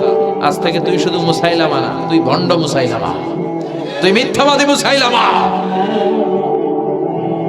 বিশ্বনবীর পরে এরকম আলজেরিয়াতে অনেক ভণ্ড নবী দাবিদার বের হয়েছে। এই যে ভারতবর্ষের ইন্ডিয়া পাকিস্তান, এখানে পাঞ্জাব একটা এলাকা আছে, নাম শুনছেন? গোলাম মির্জা গোলাম আহমদ কাদিয়ানী, এই বেয়াদবটাও নবুয়ত দাবি করেছে। নাউজুবিল্লাহ পড়তে পারলেন না? সে প্রথমে দাবি করছে আমি শেষ নবী, এরপরে সে দাবি করছে আমি ইমাম মাহাদি, এরপর সে দাবি করছে আমি ঈসা আল মাসীহ। এই ভণ্ডটার অনুসারী বাংলার জমিনে আছে না নাই? এদেরকে রাষ্ট্রীয়ভাবে কাফের হিসেবে আখ্যা দেওয়ার দরকার আছে না নাই? এত আন্দোলন হয়, এত কথা হয়, কিন্তু সরকারের টনক নড়ে না। এদেরকে রাষ্ট্রীয়ভাবে কাফের হিসেবে ঘোষণা দিতে হবে, সার্কুলার জারি করে চিল্লায় বলেন ঠিক কিনা? এরা মুসলমান নয়। কারণ আপনি শুধু লা ইলাহা মানলে মুসলমান হতে পারবেন না, মুমিন হতে পারবেন না। বিশ্বনবীর উপর সাক্ষী দেওয়ার দরকার আছে না নাই? বিশ্বনবী শেষ নবী, ওনার পরে কোনো নবীও আসবে না, কোনো রাসূলও আসবে না। চিল্লায় বলেন ঠিক কিনা?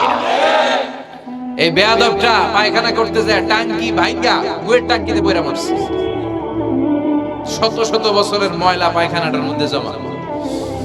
গু খাইতে খাইতে পেটটা হইছে এত বড়, আর পারে না। আল্লাহকে খা, জনমের খাওয়া। নবীরা যেখানে মারা যায়, নবীরা নিজে পবিত্র, যেখানে মরে ওই জায়গাটাও। কিন্তু বেয়াদবটা কই মরছে? হ্যাঁ, বাথরুমের টাঙ্কির ভিতরে। তো মেথর নিয়ে আসা হয়েছে, মেথর ভাইরা এসে রশি দিয়ে ওটার উঠায়। কিছু দূর ওঠার পরে এত ওজন, রশি রশি ভাঙ্গা আবার দবাস করে পড়ে, আবার উঠায়, আবার পরে আল্লাহকে জনমের মতো গু খাইয়া নিয়ে। বিষ্ণুর সাথে বেয়াদবি করেছিস, তোর ইজ্জতের 12টা আমি বাজায় দিলাম। চিল্লায় কোন ঠিক কিনা? যারাই বিষ্ণুবীর সম্মান নিয়ে ছিনিমিনি খেলেছে, তাদের রেহাই দুনিয়াতেও নাই, আখেরাতেও না। এই মুসাইলামা দুনিয়াতেই অপমানিত হয়েছিল। সে বিশ্বনবীকে নকল করত, কপি করত, বেয়াদবি করত, স্পর্ধা দেখাতো। বিশ্বনবী কোন গাছের মধ্যে হাত লাগালে ওই গাছের ফলন বেড়ে যেত। সে বলতো আমি নবী, তার এলাকার লোকেরা বলে তাহলে বিশ্বনবী মুহাম্মদের মতো তুমি আমাদের এলাকার গাছে হাত লাগাও। সে কোনো গাছে হাত লাগাইলে ওই গাছের সব ফল বেড়ে যেত।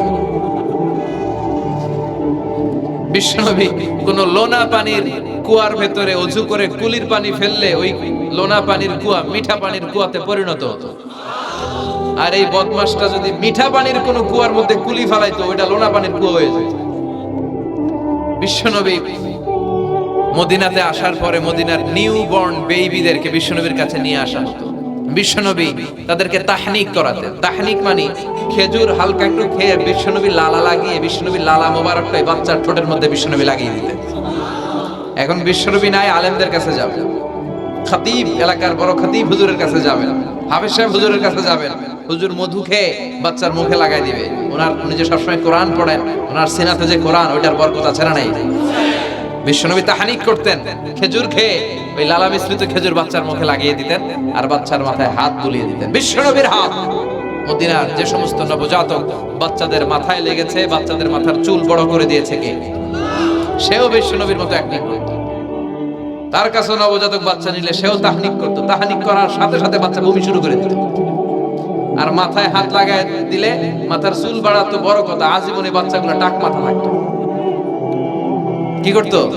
টাক মাথা। তার মানে বেয়াদবির পরিণাম, অপমান দুনিয়া থেকেই শুরু হয়ে যায়। তো বিশ্বনবী বললেন এই ভণ্ডদের আবির্ভাব শুরু হবে। আমাদের এই সমাজে ভণ্ড আছে না নাই? দুদেল বান্দা কালমা চোর, না পায় শ্মশান না পায় গোর, দিন থাকিতে আয়রে পথে ছাইড়া দে ভণ্ডামি, ভণ্ডামি ভণ্ডামি ভণ্ডামি, ছাইড়া দে ভণ্ডামি। নামাজ কালাম পড়ে না ইবলিস শয়তানের নানা, আছে না এরকম? ইসলামের লেবাস লাগায়, দাড়ি রাখে, চুল বড় রাখে, জট পাকায় রাখে, রোজা নাই, নামাজ নাই, পরিচ্ছন্নতা নাই, আতর নাই, গোসল নাই, আছে না নাই? এরকম ভণ্ড পীর আছে না নাই? হক্কানি পীর যারা, তাদের বিরুদ্ধে আমার কোনো কথা নাই, কারণ এদেশে অনেক লক্ষ লক্ষ হিন্দুরা এই হক্কানি পীরদের হাতে হাত রেখে কালিমা পড়ে মুসলমান হয়েছে। তাদেরকে আমরা সাপোর্ট করি। আমাদের বিরুদ্ধাচারণ আর হুঙ্কার হচ্ছে ভণ্ডদের বিরুদ্ধে। এই দেশে এত ভণ্ড পীর, এই দেশে যত ভণ্ড পীর আছে, অনেক দেশের জনসংখ্যাও এত নাই। কথা বলেন, অনেক ভণ্ড পীর আছে সারা বছর নাকি গোসল করে না, বছরে করে একবার ওই গোসলের পানি মুরিদরা খায় সব সাবার, আছে না নাই? এগুলোর সাথে আমাদের কোনো সম্পর্ক। বিশ্বনবী বললেন এরকম ভণ্ডদের আবির্ভাব সমাজে হবে কিয়ামতের আগে। এই আলামতটা সমাজে আছে না নাই? দেখেন বিশ্বনবী যাই বললেন অক্ষরে অক্ষরে মিলে যায়। এরপরে বিশ্বনবী ফরমান কাসরাতুল হারাজ, কিয়ামতের আগে হারাজ বেড়ে যাবে। সাহাবারা বললেন ওমাল হারাজ ইয়া রাসূলুল্লাহ, হে নবী হারাজ কি? বিশ্বনবী বললেন হাদা হুয়াল হারাজ, হাদা হুয়াল হারাজ। কি বুঝলেন? মারামারি, কোপাকুপি, যুদ্ধ, আছে না নাই? আমরা কি যুদ্ধ চাই? যুদ্ধ নয় আরে যুদ্ধ নয়, নয় আর কোন তাজালা, সেই পৃথিবী আমাদের সকল মানুষের অগ্নিরাপদ আবাস, সেই পৃথিবী আমাদের সকল মানুষের অগ্নিরাপদ আবাস। We don't want to see any war in the whole world. We don't want to see any war in the whole world. ঠিক কি না? আমরা কোনো যুদ্ধ দেখতে চাই না, মারামারি দেখতে চাই না, অন্যায় হত্যাকাণ্ড বিচার বহির্ভূত কোনো হত্যাকাণ্ড আমরা দেশে দেখতে চাই না। বিশ্বনবী বললেন কিয়ামতের আগে এগুলো বেড়ে যাবে। বিশ্বনবী বললেন যে হত্যা করবে সে জানবে না কেন আমি হত্যা করলাম। এরকম হত্যা দেশে আছে না নাই? উপরের নির্দেশ, উপরের টেলিফোন, শুট করো, পোশাকি বাহিনী পিস্তল আছে, শুট করে দিল, কিন্তু কেন সে মারলো ওই সৈনিক জানে না। এরকম আছে না নাই? আবার যে নিহত হইল সেও জেনে মরতে পারলো না যে আমি কেন মরলাম। কথা কয় আহা, এই বাংলার বিভিন্ন নদীতে, মাঠে ঘাটে হাত বাঁধা, পা বাঁধা, চোখ বাঁধা, বস্তাবন্দি করা লাশ পাওয়া যায় কি যায় না? এই দুনিয়ায় তারা বিচার পায় নাই, কিন্তু এগুলোর বিচার আছে না নাই? এগুলোর বিচার যদি না থাকতো, the worldly life will be a joke. এই পৃথিবীটা একটা জোকিং হইতো, জোকিং। জোক করার জন্য আল্লাহ পৃথিবী বানায় না। যেগুলোর বিচার এই জমিনে আমরা পাই নাই, সেগুলোর বিচার আখিরাতে হবে। সেদিন হবে আসল বিচার, সেদিন হবে ফাইনাল খেলা। সেদিন হবে কি খেলা? বিশ্বাস হয়? অপেক্ষা আছে না নাই? সবগুলোর বিচার হবে ইনশাআল্লাহ। পড়েন, আপনার জমি মেরে খাইছে, দুনিয়ায় বিচার পান নাই, আহকামুল হাকিমিনের বিচার আছে না নাই? আপনাকে অন্যায় ভাবে আঘাত করেছে, দুনিয়ার বুকে বিচার পান নাই, আখিরাতে বিচার আছে না নাই? বিশ্বনবী বললেন এই মারামারিটা বেড়ে যাবে কিয়ামতের আগে। এখন দেখেন খালি মারামারি, কোপাকুপি। 2 টাকার টেম্পু ভাড়া লইয়া একজন একজনের মেরে ফেলেছে। কয় টাকা? নাউজুবিল্লাহ বলবেন না। আল্লাহ এই ফিতনা থেকে তুমি আমাদের বাঁচাও। এরপর বিশ্বনবী বললেন দিয়াউল আমানা, কিয়ামতের আগ দিয়ে আমানতের খেয়ানত হবে। এটা আমাদের সমাজে আছে না নাই? বিশ্বনবী বললেন কিয়ামতের আগ দিয়ে আমানতের খেয়ানত হতে থাকবে। ইদা দুইয়াতিল আমানাতু ফান্তাযিরিস সাআ। সাহাবারা প্রশ্ন ছুড়ে দিলেন, ইয়া রাসূলুল্লাহ মাতা সাআ, কখন কিয়ামত হবে? বিশ্বনবী বললেন ইদা দুইয়াতিল আমানা, যখন আমানতের খেয়ানত হবে তখন কিয়ামত হবে। সাহাবীরা আবার প্রশ্ন ছুড়লেন কাইফা ইদাআতুহা ইয়া রাসূলুল্লাহ, হে নবী আমানতের খেয়ানত কেমন করে হবে? বিশ্বনবী বললেন ইদা উসিদাল আমরু ইলা গায়রি আহলিহি ফান্তাযিরিস সাআ, যে লোকটা যেই চেয়ারে বসার যোগ্য নয় তাকে যখন ওই চেয়ারে বসিয়ে দেওয়া হবে তখনই কিয়ামত হয়ে যাবে। এরকম আমানতের খেয়ানত তো ভুইগরে নাই। ধরেন একজনরে আপনারা প্রধান বক্তা হিসেবে দাওয়াত দিলেন, জানে না কোরআন, জানে না হাদিস, জানে না বক্তৃতা। এটা কিয়ামতের আলামত না? এটা আমানতের খেয়ানত না? এই দেশের শিশু বক্তা আছে না নাই? কথা কন। আহা, এদিকে আর কি মানুষ হয়েছে? শিশু বক্তা হইলে 3 গুণ হবে। বিল্ডিং টিল্ডিং ভাঙ্গা, প্যান্ডেল ম্যান্ডেল খুললা, অবস্থা সারা। এত মানুষ, ও যে কি বলে ও নিজেও জানে না, কি যে জানে না ওইটাই জানে না। সবকিছুর একটা বয়স আছে। তোমাকে পড়াশোনা করতে হবে, তোমাকে ডিগ্রি অর্জন করতে হবে, তোমাকে জানতে হবে, তোমাকে বিশ্লেষণ করার, অ্যানালাইসিস করার ক্ষমতা রাখতে হবে। ছোট বাচ্চা যদি মুরব্বির মতো কথা বলে, আমরা এটার বেয়াদব বলি। আপনারা বই করে কি বলেন? বেয়াদব। পাশে খতিব সাহেব হুজুর, এখানে হাফেজ সাহেব হুজুর, এখানে ইমাম সাহেব হুজুর, এখানে কামিল মাদ্রাসার প্রিন্সিপাল, এখানে জগৎ বিখ্যাত মুহাদ্দিস, আর সে বেয়াদবের মতো পায়ের উপর পা তুলে আঙ্গুল নাড়িয়ে নাড়িয়ে কথা বলে। এটা কিয়ামতের আলামত। এগুলো বন্ধ করেন, এগুলোর সাথে ইসলামের সম্পর্ক না। যারা কোরআনের কথা জানে, যারা আলেম, তাদেরকে দাওয়াত করেন, জ্ঞান গর্ভ আলোচনা করবে, আপনার জীবনকে উজালা করে দিবে কে? কিন্তু লোক জড়ো করার জন্য এগুলো করে। আহা, তাফসীর মাহফিলের ভিতরে এই শো অফ, খালি লোক দেখানো মানসিকতা। কে আসলে বেশি লোক হবে এরা দাওয়াত করবে। মাহফিল হইলে এরা লাগবে, ওরে লাগবে, এরা লাগবে। আমগো অবস্থা হালুয়া টাইট। 15,000 দাওয়াত ইনভাইটেশনের মধ্য থেকে 90টা প্রোগ্রাম রেখেছে এই বছর। 15,000। এটা কিয়ামতের আলামত না? সুবহানাল্লাহ। আর এটা কিয়ামতের আলামত কেন? আমারে লাগবে কেন? আপনার এলাকায় মুহাদ্দিস নাই? আপনার এলাকায় মুফাসসির নাই? মিজানুর রহমান আজহারীকে লাগবে কেন? মিজানুর রহমান আজহারী যেখানে সুযোগ হবে 2-4 জায়গায় প্রোগ্রাম করবে। এখন তো ইউটিউবে সব দেখা যায় যে এত চ্যানেল, অনেক মাহফিলে এত শ্রোতাও নাই।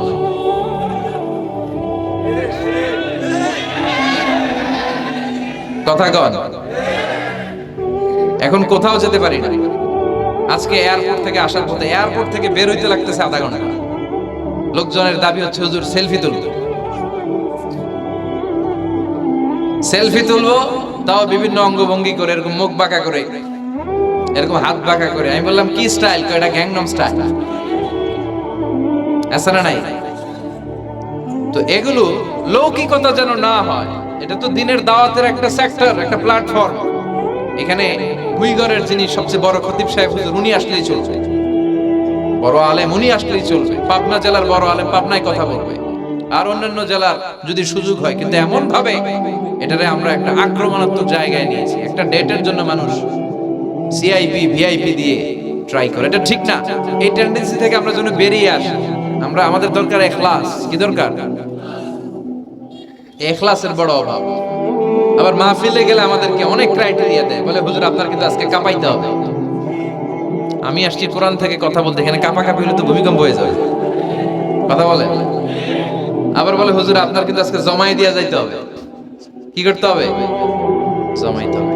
তো এগুলোর সাথে ইখলাসের কোনো সম্পর্ক আছে? আবার বলে হুজুর কেউ যেন না ওঠে, আপনার কিন্তু ধরে রাখতে হবে। মানে আমনে করে সবাইরে ধরে রাখতে হবে, পাও ধরে থাকে। এগুলোর সাথে হেদায়েতের কোনো সম্পর্ক? এজন্যই তো সমাজে হেদায়েত নাই। মাহফিলের পরে মাহফিল হয়, ফজরের নামাজটা ঠিকমতো হয় না। হেদায়েত শূন্য, হেদায়েত নাই, ইখলাস নাই। কি উদ্দেশ্যে শুনতেছি এটা যেন খেয়াল করে আমল করতে পারে, এই টেন্ডেন্সিটা নাই। আসুন আমরা একটু থামি। স্টপ, থামেন, অনেক হয়েছে। আন না। ইসলাম কি বলে, কি শিখাতে চায়, কি বুঝাতে চায়, ওইটা বোঝার চেষ্টা করেন, ওইভাবে মানার চেষ্টা করেন। কে কি বললো দেখার দরকার না। এত লোক জড়ো হওয়ার দরকার নেই।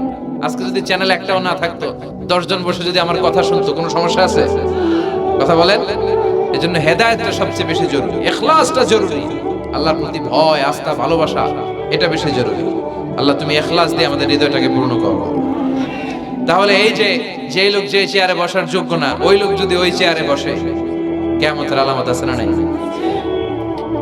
চেয়ারম্যান হওয়ার যোগ্যতা যদি না থাকে, যদি চেয়ারম্যান হয়ে যায়,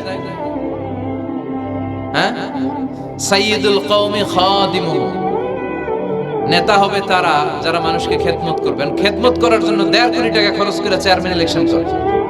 5 কোটি টাকা, এগুলো কেন? এই ট্রেডিশন দেশে আসলো কেন? উনি টাকা খরচ করবে কেন?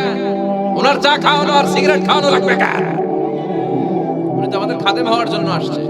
উনি জনপ্রতিনিধি হয়ে দাঁড়াবে, যাকে আপনারা পছন্দ করবেন ভোট দিবেন না। হাজার হাজার কোটি টাকা, শোডাউন, শো অফ আছে না নাই?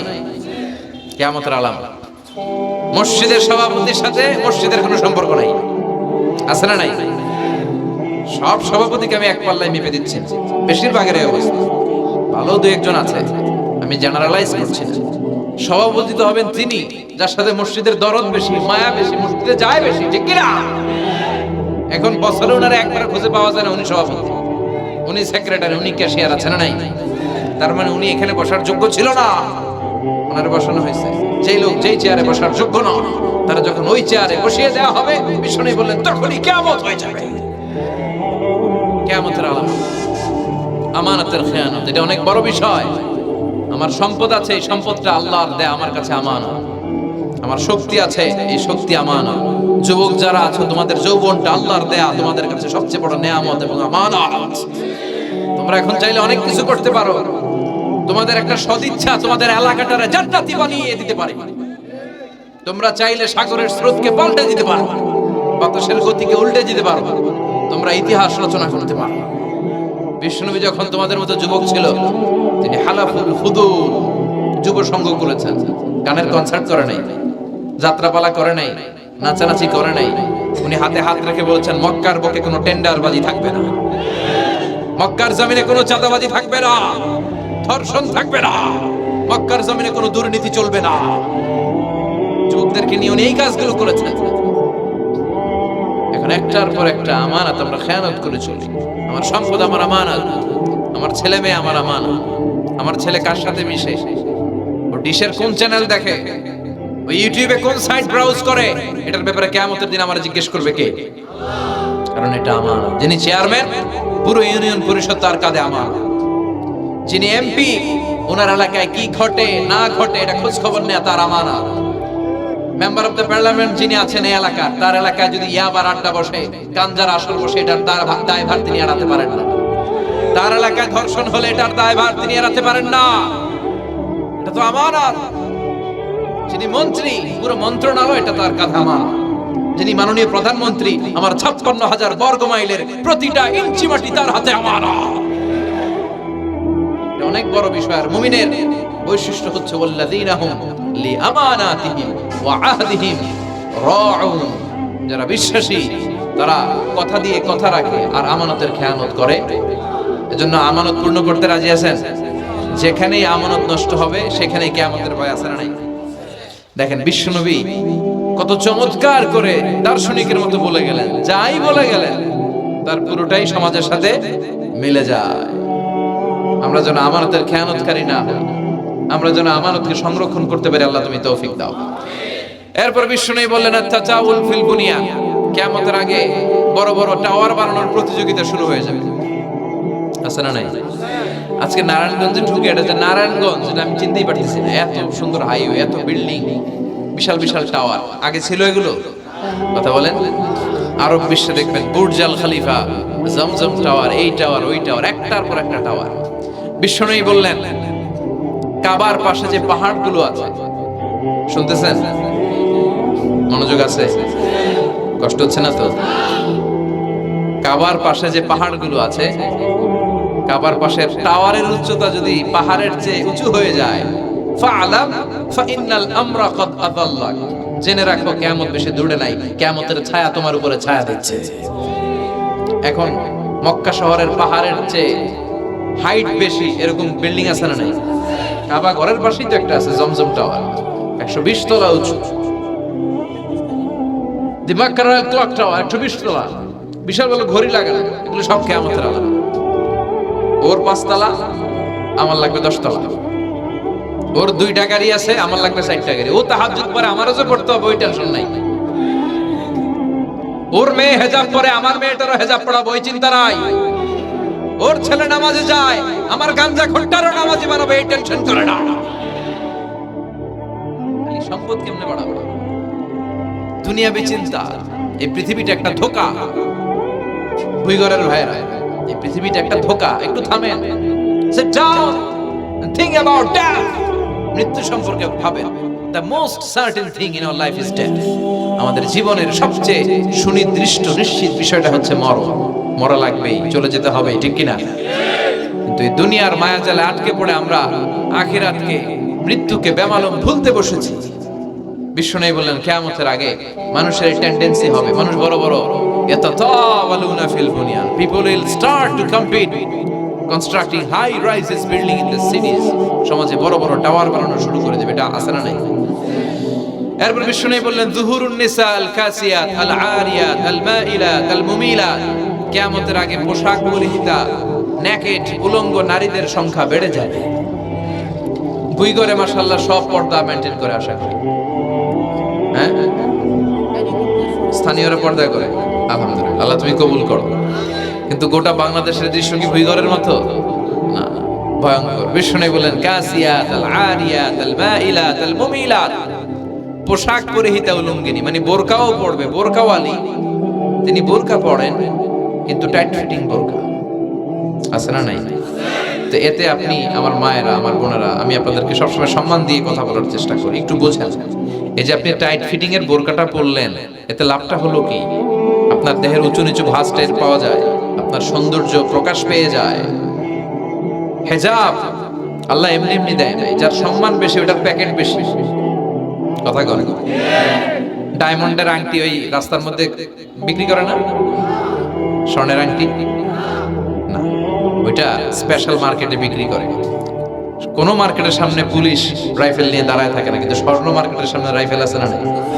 ভিতরে স্পেশাল সিকিউরিটি আছে না নাই? গ্লাস ফিটিং করা, ওইখানে সিকিউরিটি আলাদা, স্পেশাল লকার আছে না নাই? কারণ এটার দাম বেশি, তাই এটার পর্দা বেশি, প্যাকেট বেশি। সুবহানাল্লাহ পড়ে। নারীদেরকে তো ইসলাম মর্যাদা দিয়েছে। বিষ্ণু বলেছেন দুনিয়া কুল্লুহা মাতা ওয়া খায়রু মাতা'আদ দুনিয়াল মারআতুস সালিহা, দুনিয়ার সব হলো সম্পদ, আর এই সব সম্পদের মধ্যে সবচেয়ে দামি সম্পদ হচ্ছে নেককার নারী। এদের পেটগুলা খনি।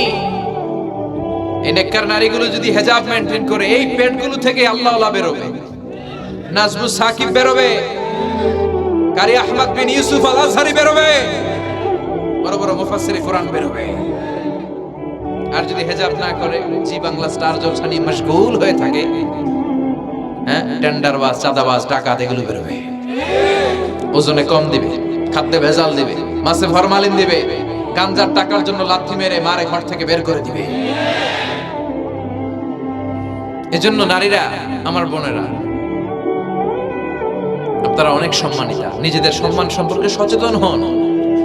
এই হিজাব আপনার অধিকার। এই হিজাব নারীর অহংকার, হিজাব নারীর আভিজাত্যের প্রতীক, হিজাব নারীর রুচির প্রতীক। আপনার রুচিটা কেমন আপনার পোশাক দেখে বোঝা যায়। কথা কয়, যে মেয়েটা হিপ হপ স্টাইলে চলাফেরা করে, গ্যাংনম স্টাইলে, এই মেয়েটারে ইফটিজিং করার সুযোগ আছে না নেই? কিন্তু যে হিজাব মেইনটেইন করে যেই নারীরা চলে, এদেরকে দেখলেই একটা সম্মান চলে আসে। কি ভুল বললাম? একটা সম্মান আসে না? আপনাদের সম্মানটা আপনারা রাখবেন। বিষ্ণু বললেন যুহুরুন নিসাল কাসিয়াত আল আরিয়াত আল মাইলাত আল মুমিলাত, কিয়ামতের আগে পোশাক পরিহিত উলঙ্গিনী নারী বেরোবে। লা ইয়াজিদনা রিহাহা লা ইয়াদখুলনাল জান্নাতা ওয়া লা ইয়াজিদনা রিহাহা, এই নারীগুলো জান্নাতে তো প্রবেশ করবেই না, জান্নাতের ঘ্রাণও নাকে লাগবে না। ওয়া ইন্না রিহাহা তুজাদু মিন মাসিরাতি 500 সানা, আর জান্নাতের ঘ্রাণ 500 বছর দূরের রাস্তা থেকেও টের পাওয়া যায়। খেয়াল করে বুঝেন, এখান থেকে জান্নাতে পৌঁছতে আরো 500 বছরের রাস্তা। কয় বছরের? এত দূরে থাকতেই জান্নাতের সুবাতাস এসে আপনার নাকে ধাক্কা লাগে। সুবহানাল্লাহ পড়বেন না? এই নারীগুলো জান্নাতে যাবে না, জান্নাতের ঘ্রাণও পাবে না। এজন্য বাবা যারা এসেছেন, সচেতন হন। আপনার মেয়ে চাইলেই যে কোনো ড্রেস আপনি তাকে কিনে দিতে পারেন না। মায়েরা যারা আমার কথা শুনছেন, আপনার মেয়ে আবদার করবে, সে তো ছোট, সে কি বুঝে? কিন্তু দেখবেন অনেক বিয়ের অনুষ্ঠানে আমি দেখেছি, মায়ের বয়স হচ্ছে 60, মায়ের হাত মোজা, পা মোজা, বোরকা লাগাইছে 2টা, পাশে ষোড়শী, অষ্টাদশী, তন্নি, সুন্দরী, সুস্নিগ্ধা এক মেয়ে, বয়স মাত্র 18, ওর বুকে ওড়না নাই, ওটা গলায় শোভা পাচ্ছে। এই 60 বছরের বুড়া মহিলার দিকে কেউ তাকাবে? ওনার তো ডেট এক্সপায়ার্ড, ডেট এক্সপায়ার্ড। ওনার সৌন্দর্য যা ছিল সব শেষ। তার দিকে তাকাবে না, তার উঠতি বয়সের তরুণ মেয়েটার দিকে অনেকে তাকাবে, কারণ এটা জেনেটিক্যাল একটা ইস্যু। একটা পুরুষ একটা নারীর দিকে জেনেটিক্যালি আকৃষ্ট হবে, এটাই স্বাভাবিক, ঠিক কিনা? এজন্য আপনার হাত মোজা, পা মোজা আপনার দরকার ছিল না, আপনি পাতলা কাপড় পরলেও সমস্যা নাই। কথা কয়, হাত মোজা, পা মোজা দরকার ছিল আপনার যুবতী মেয়েটার হাতে, যুবতী মেয়েটার পায়ে। এজন্য আপনারা আপনাদের সম্মানকে বুঝবেন। যারা নারী স্বাধীনতার কথা বলে, নারী আন্দোলনের কথা বলে, এরা নারীদেরকে ঠকায়। এরা নারীদেরকে বিজ্ঞাপনের বিলবোর্ডে নগ্ন করে উপস্থাপন করে। রাস্তা দিয়ে হাঁটি, চোখ খুলতে পারি না। আমার মায়েরা, এরা আমার দেশের মেয়ে, এরা এই 56,000 বর্গ মাইলের মেয়ে। এই মেয়েগুলোকে উলঙ্গ ভাবে হাফ নেকেড করে এই সিনেমা হলগুলোর পোস্টারগুলো যে দেয়া হয়েছে, এতে সম্মান বেড়েছে না কমেছে? ওদিকে চোখ তুলে তাকানো যায়? এজন্য নারী স্বাধীনতার কথা যারা বলে, এদের কথায় ফাঁদে পা দিবেন না। এরা আপনাদের সম্মান বাড়াতে চায় না, এরা আপনাদেরকে বিলবোর্ডে উঠাতে চায়, আপনাদেরকে উলঙ্গ করে রূপালী পর্দায় উঠাতে চায়, টিভির পর্দায় আপনাদেরকে নেকেড করে উপস্থাপন করতে চায়। এদের ঘরেই নারীরা বেশি নির্যাতিত হয়, এদের কাজের মেয়েরাই বেশি নির্যাতিতা। আর সুযোগ পেলে এরা ধর্ষণে সেঞ্চুরি করতে দেরি করে না। এজন্য নারীদেরকে সম্মান দিয়েছে ইসলাম। আমার বোনেরা, আমাদের সম্মান যেন আমরা রাখতে পারি। আল্লাহ তুমি বোঝার তৌফিক দান করো। এরপরে বিষ্ণু বললেন, ইতাআতু যাওজা ওয়া উকুকুল উম। কিয়ামতের আগে বিয়ে করার পরে ছেলেগুলো মাকে ভুলে গিয়ে স্ত্রীর পেছনে পেছনে দৌড়াবে, স্ত্রীর আনুগত্য করবে। এরকম নমুনা আছে না নাই? ওই ঘরে আছে? হ্যাঁ, কিছু কিছু মুরব্বী অনেক পজিটিভ, মাশাআল্লাহ। সবকিছু ইউনিক, কিছু কিছু অথবা নাই। এদিক থেকে আওয়াজ আসতেছে আছে, হয়তো কিছু কিছু আছে, কিছু কিছু নাই। জেনারেলাইজ করা ঠিক হবে। তো এই জন্য মাকে ভুলে যাওয়া যাবে না। মায়ের দোয়া বড় দোয়া। মায়ের দোয়া সবার আগে কবুল। বুলেট মারলে বুলেট মিস হয়, মায়ের দোয়া মিস হয়? খবরদার। স্ত্রী চলে গেলে নতুন স্ত্রী পাওয়া যায়, মা মরে গেলে মা পাওয়া যায়? তাই বলে আমি বলছি না আপনার স্ত্রীকে ডিভোর্স দেন না, বুঝান। মাকেও বুঝান, স্ত্রীকেও বুঝান, বুঝানোর চেষ্টা করেন। সমাজের এখন সবচেয়ে বড় সমস্যাটা হচ্ছে শাশুড়িরা চায় আমি ডমিনেট করব, আমার এতদিনের গড়া সংসার। বউ এসে কয় না, আমি আইছি মাগার, আমি সব খায় হলাম। আছে না নাই? এই যে সবাই ডমিনেট করতে চায়, এটা সমস্যা। সমাধানটা কি? সমাধানটা হচ্ছে আমাদের শাশুড়ি যারা আছে সমাজের, তাদের উচিত বৌমাটারে নিজের মেয়ের মতো মনে করা। নিজের মেয়ের যেখানে বিয়ে দিছে ওইখানে কিন্তু খুব খোঁজ নেয়, মা তোর কি অবস্থা, তোর কষ্ট হইলো কিনা, ইত্যাদি ইত্যাদি। তো ছেলের বউ করে যারা আনছে এর দিয়ে ইচ্ছে মতো কাজ করা, এরকম টাকা আছে না নাই? ডাবল স্ট্যান্ডার্ড, এটা ঠিক না। আর বৌমা যারা আছেন, ঘরের বৌমা, এরা শাশুড়িকে একটু মায়ের মতো মনে করেন না। কারণ একদিন আপনিও শাশুড়ি হতে চলেছেন, একদিন আপনিও শাশুড়ি হবেন। রং ধরা যৌবন জং ধরে শেষ, আপনারও ছেলে হবে, এই ছেলের বিয়ে করাতে হবে। এই ছেলের বউ এসে আপনার ঘরে তাই করবে আপনি আপনার শাশুড়ির সাথে যা যা করেছেন। এই ছোট্ট হিসাবটা বুঝতে চায় না।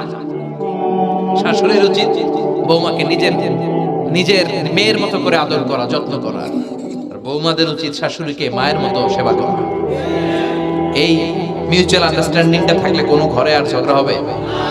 শাশুড়ি, বৌমা, আল্লাহ সবাইরে তুমি কবুল করো। তো কিয়ামতের আগে মারে ভুলে যাবে, মাকে ভুলে গিয়ে স্ত্রীর পেছনে পেছনে দৌড়াবে। খবরদার, খবরদার।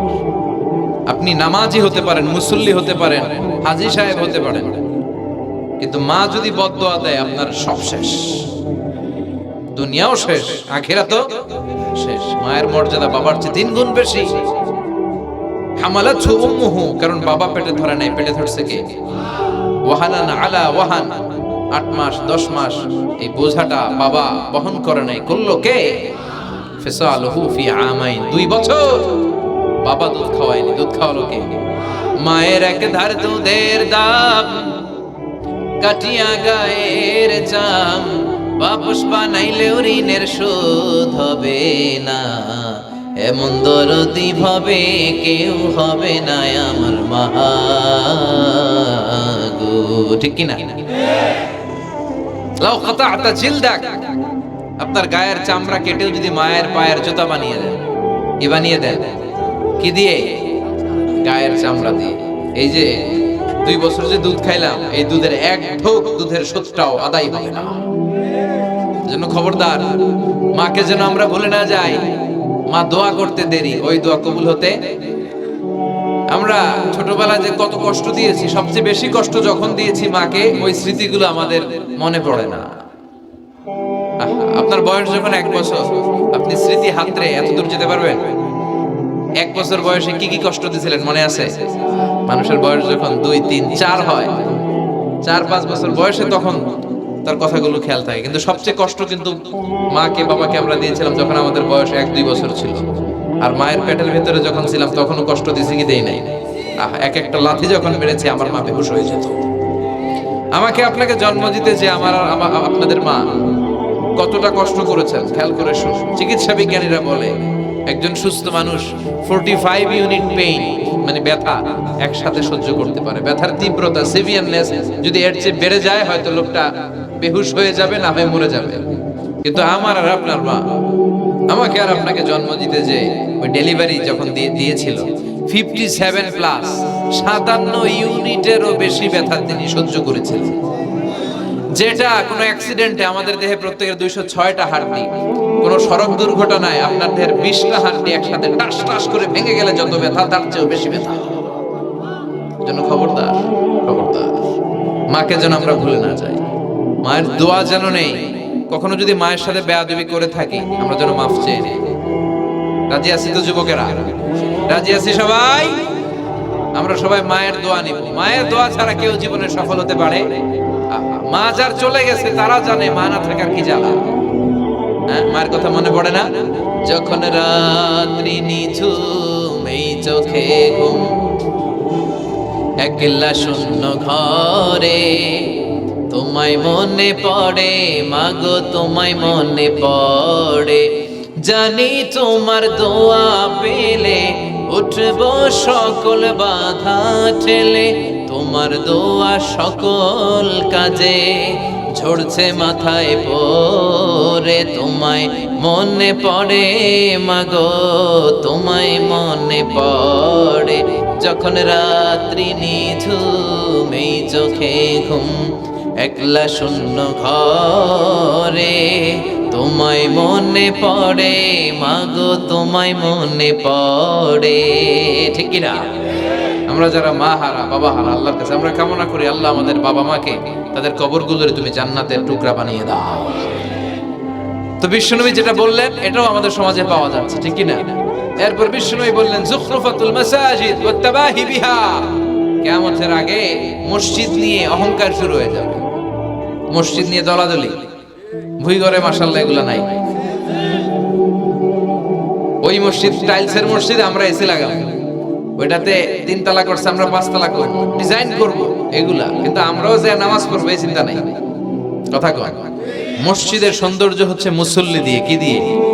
কিন্তু আমাদের মসজিদগুলো মুসল্লি শূন্য। ফজরের সালাতে বেহাল দশা, কথা বলেন, জোহরের সালাতে বেহাল দশা, আসরের বেহাল দশা, মাগরিবে একটু বাড়ায় আসা আবার বেহাল দশা।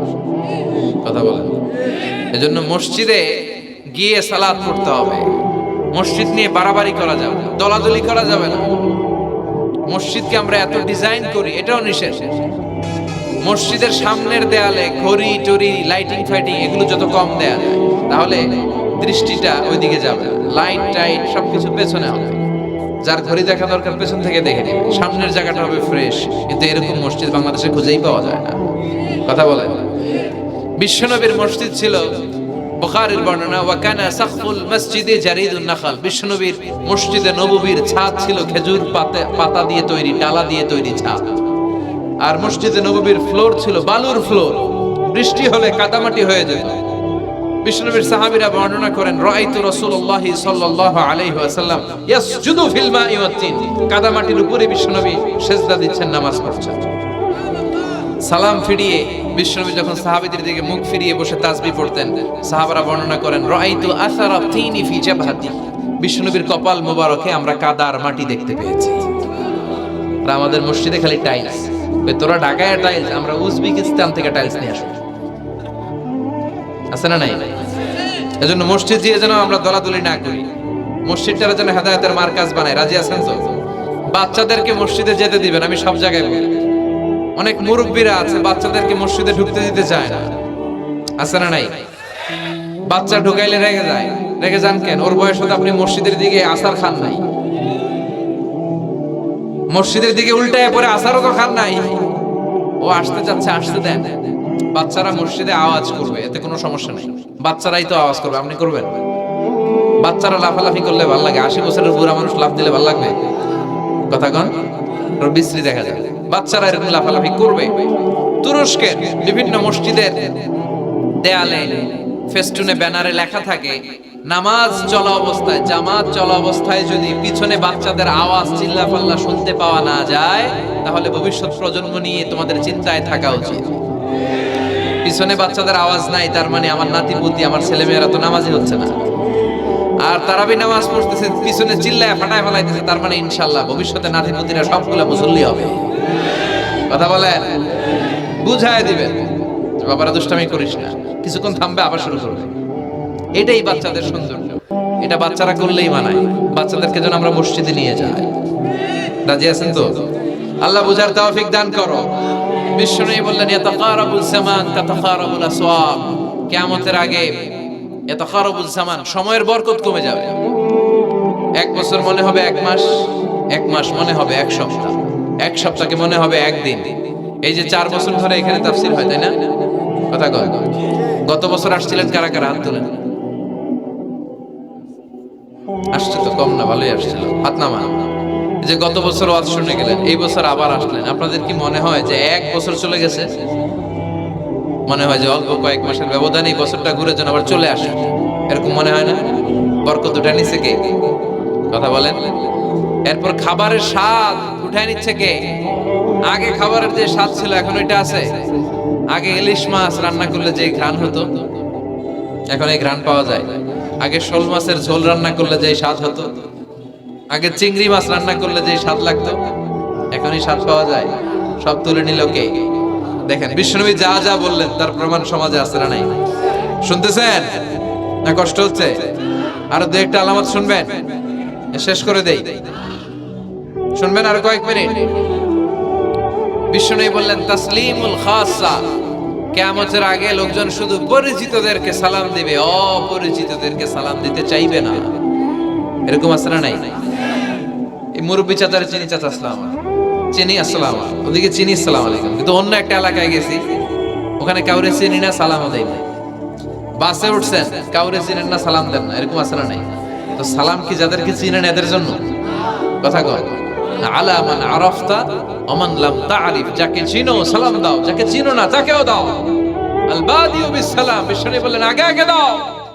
আল বাদিউ বিস সালাম বারিউম মিনাল কিবর, আগে আগে যে সালাম দেয় তার হৃদয় থেকে অহংকার মুক্ত করে দেয় কে? অহংকার মুক্ত হওয়ার দরকার আছে না নাই? যার হৃদয়ে যাররা পরিমাণ অহংকার থাকবে সে জান্নাতে প্রবেশ করতে পারবে? কথা বলেন। এজন্য আমরা আগে আগে সালাম দেব। দুই ঘরের ভাইয়েরা, ছোটরা বড়দেরকে দিব, বড়রা ছোটদেরকে দিব, হাজবেন্ড ওয়াইফকে দিব, ওয়াইফ হাজবেন্ডকে দিব। রাজি আছেন তো? আজকে যারা স্বামী যারা আসছেন, বাড়িতে যেই ভাবির আগে সালাম দেবেন। রাজি আছেন? কথা কয় না, আওয়াজ ছোট হয়ে গেছে, পারা যাবে? আপনি আগে সালাম দিবেন, এটা দেখে আপনার স্ত্রী লজ্জা পেয়ে আপনার আগে দিবে, এগুলো দেখে বাচ্চারা সালাম শিখে ফেলবে। সুবহানাল্লাহ কইবেন না? আমরা কি চাই না আমাদের ফ্যামিলিগুলো এরকম সুন্দর হোক? আমরা কি চাই না আমাদের ফ্যামিলিগুলো জান্নাতি হোক? এরপরে বিশ্বনবী বললেন, খুতাবুকুম তাবিলা সালাওয়াতুকুম কাসীরা, কিয়ামতের আগে খুতবাগুলো লম্বা হবে আর সালাতগুলো খাটো হয়ে যাবে। এই যে বক্তব্য লম্বা, নামাজ হয়ে যায় খাটো, আছে না নাই? হুজুর ওয়াজ করেন, ওয়াজ টেস্ট লাগে, নামাজ টেস্ট লাগে না, আছে না নাই? এশার নামাজে পড়ে না, ফজর নামাজে পড়ে না, রাত 2টা পর্যন্ত ওয়াজ শুনে, আছে না নাই? এরকম করা যাবে? নামাজ কামাই করা যাবে না। সবার আগে হবে নামাজের হিসাব। নামাজের হিসাব ঠিক তো আপনার পুরো আমলনামা ঠিক। নামাজে ভেজাল তো সব জায়গায় ভেজাল। প্রথম হিসাব নেওয়া হবে এই সালাতের, খবরদার। এরপরে বিশ্বনবী বললেন, লা ইউকসামুল মিরাস আলা ওয়াজহিন সাহিহ। বিশ্বনবীর হাদিস থেকে এরকম বর্ণনা পাওয়া যায়, এর মাফহুম হচ্ছে লা ইউকসামুল মিরাস আলা ওয়াজহিন সাহিহ, সহিহ পদ্ধতিতে মিরাজ বণ্টিত হবে না। লিযযাকারি মিসলু হাদ্দিল উনসায়াইন, সব বাবাদেরকে আল্লাহ বললেন উত্তরাধিকারের বন্টন নীতি তুমি মেনে ছেলে মেয়েদের মধ্যে বন্টন করে দিবা। ছেলেরে দিবা যদ্দুর, মেয়েরে দিবা অর্ধেক। কার আইন? কথা বলেন আইনটা কার? ছেলেরা যদি 2 লাখ দেন, মেয়েরে চিল্লায় বলেন, ছেলে 2 লাখ পেলে মেয়ে কয় লাখ? ছেলের 4টা বাড়ি পেলে মেয়ে কয়টা বাড়ি? অনেক বাবা আছে মেয়েরা কয়, মা তোর বাইরে সব দিয়ে দিলাম, তোর লেগে দোয়া করে দিলাম। হাত তুলছেন না? মেয়ের লেগে কি করে দেয়? আর ভাইরে সব দিয়ে দেয়। এগুলো টাকা, এগুলো কি ভুই ঘরে মাশাআল্লাহ এরকম টাকার টাকার নাই। দোয়া তো আপনি সবাইরই করুন। ছেলে যেটা প্রাপ্য দিয়ে দেন, মেয়ে যেটা প্রাপ্য দিয়ে দেন, তারপরে হাত তুলে দোয়াও করে দেন। কথা বলেন। অনেক মা আছে ছেলেরে বেশি খাওয়ায়, মেয়েরে কম খাওয়ায়, আছে না নাই? ছেলের পাতে মুরগির রান, মাইয়ার পাতে মুরগির ঠ্যাং, আছে না নাই? দেখবেন ওই মা বাবার হয়তো অনেক সময় শেষ কালটা ছেলের বাড়িতে কাটে না, কাটে মেয়ের বাড়িতে, আছে না নাই? কারণ প্রকৃতির একটা মায়ের আছে না নাই? শেষ মাইরটা আল্লাহ দেয়। শেষ মাইরটা কার? আল্লাহ ছাড় দেয়, ছেড়ে দেয় না। আল্লাহ কি দেয়? কি দেয় না? আল্লাহর সব মনে থাকে। আল্লাহ শেষ খেলাটা খেলে দিবে। চিল্লায় বলেন ঠিক কি না? বাবা মা যারা আছেন সাবধান, উল্টাপাল্টা করেন না। এগুলো নিয়ে কত বিচার যে আমাদের কাছে আসে, কত মাসালা যে আসে। কেন করেন এগুলো? সমানভাবে আপনি ইনসাফ করেন, কিয়ামতের দিন আপনার বিচার করার সময় আল্লাহ আপনার উপর ইনসাফ করবে। আপনি ঠকাবেন, আল্লাহ আপনার 14 গোষ্ঠী উদ্ধার করে ছাড়বে। তিনি ভুলে যান না, তিনি ছাড় দেন, ছেড়ে দেন না। এজন্য মিরাসের যে বন্টন পদ্ধতি, আমরা যেন ইসলামের দেয়া পদ্ধতি অনুসরণ করি। আল্লাহ তৌফিক দাও। কিয়ামতের আগে ভূমিকম্প বেড়ে যাবে, আছে না নাই? কিয়ামতের আগে আত্মহত্যা বেড়ে যাবে, আছে না নাই? কিয়ামতের আগে ঢোল বাদ্য নাচানাচি বেড়ে যাবে, আছে না নাই? বাংলা মায়ের একতারা সুর কতই ভালোবাসি, দোতারা সুর কতই ভালোবাসি, বাজারে ঢোল বাজারে বাসি। বিষ্ণুই বললেন, বুইস্তু আন উকাসসিরাল মাযামির, আমি ঢোল বাদ্য তবলা হারমোনিয়াম এগুলোরে ভেঙে মাটির সাথে গুড়িয়ে দেওয়ার জন্য এসেছি। আর ওই নবীর উম্মত কয় বাজারে ঢোল বাজারে বাসি। আলী কারামাল্লাহু ওয়াজহার পায়ের ভেতরে এক যুদ্ধে তীর ঢুকে গেল। এই তীর টেনে বের করা যায় না, তীর টান দিলে উনি চিৎকার মারে, জখম হয়েছে অনেক ভিতরে। বিষ্ণুই বললেন, আরিহনা বিসসালাহ ইয়া বিলাল, আকিমিস সালাহ, বেলাল আযান দাও, নামাজ শুরু করি। নামাজ শুরুর আগে আরেক সাহাবীরে বললেন, আলী যখন জামাতের কাতারে দাঁড়াবে, তুমি নামাজে না দাঁড়িয়ে আলীর পায়ের সামনে যে ওই পায়ের তীরটা টান দিয়ে বের করবা। সুবহানাল্লাহ পড়েন। একামত হলো, বিশ্বনবী সালাত শুরু করলেন। বিশ্বনবীর কথা অনুযায়ী ওই সাহাবী যে আলী কারামাল্লাহু ওয়াজহার পা থেকে টান দিয়ে তীরটা বের করে নিয়ে আসলেন, ফিনকি দিয়ে রক্ত বেরোলো, জায়গাটা রক্তে সয়লা, কিন্তু সাইয়েদনা আলী কারামাল্লাহু ওয়াজহা টেরই পায় না। সালাত শেষ, উনি দেখেন পায়ের মধ্যে তীর নাই, রক্তের সয়লাব, যেখানে দাঁড়ালেন ওখানেই খালি রক্ত। বিশ্বনবীরে বললেন, ও নবী আমার পায়ের তীর কই? বিশ্বনবী বললেন, আলী রে, আমি জানি তুমি যখন যাই নামাজের জন্য দাঁড়িয়ে যাও, দিন দুনিয়ার হুঁশ তোমার থাকে না, তোমার হৃদয়টা এখানে থাকে না, দেহটা এখানে থাকে, হৃদয়টা চলে যায় আল্লাহর আরশের উপরে। ওনাদেরও নামাজ, আমাদেরও নামাজ। সাহাবারা যখন মরুভূমিতে নামাজ পড়তেন, মরুভূমির পাখিগুলো এসে সাহাবাদের মাথার উপরে বসে যেত। পাখিগুলো মনে করতো এগুলো মরুভূমির খেজুর গাছটা সব কি হবে, কারণ নড়ে চড়ে না তো, আমাদের মতো এরকম দাড়ি চুলকা না, এরকম জামা ঠিক করে না, দাঁড়াইছে তো দাঁড়াইছে। সুবহানাল্লাহ পড়েন। তো ইবাদতে এরকম আন্তরিকতা, একাগ্রতা দরকার আছে না নাই? বিশ্বনবীর পরে কোন নবী হবে না, কিন্তু বিশ্বনবী বললেন কিয়ামতের আগে এরকম অনেক ভণ্ড নবী দাবিদার বের হবে। বিশ্বনবীর সময়কালে এক ভণ্ড নবী দাবিদার বের হয়েছিল, ওর নাম হচ্ছে মুসাইলামাতুল কাযযাব। এসে বলে, মুহাম্মদ আন-নবুওয়া নিসফুন লাকা ওয়া নিসফুন লি, তুমি একা নবী নও, নবুয়ত অর্ধেক তোমার অর্ধেক আমার, আমারটা আমারে বুঝায় দাও। বিষ্ণু বললেন, তোরে বুঝায় দেব? আনতা লাস্তা মুসাইলামা ফাকাত, আনতা মুসাইলামাতুল কাযযাব, আজ থেকে তুই শুধু মুসাইলামা না, তুই ভণ্ড মুসাইলামা, তুই মিথ্যাবাদী মুসাইলামা। বিশ্বনবীর পরে এরকম আলজেরিয়াতে অনেক ভণ্ড নবী দাবিদার বের হয়েছে।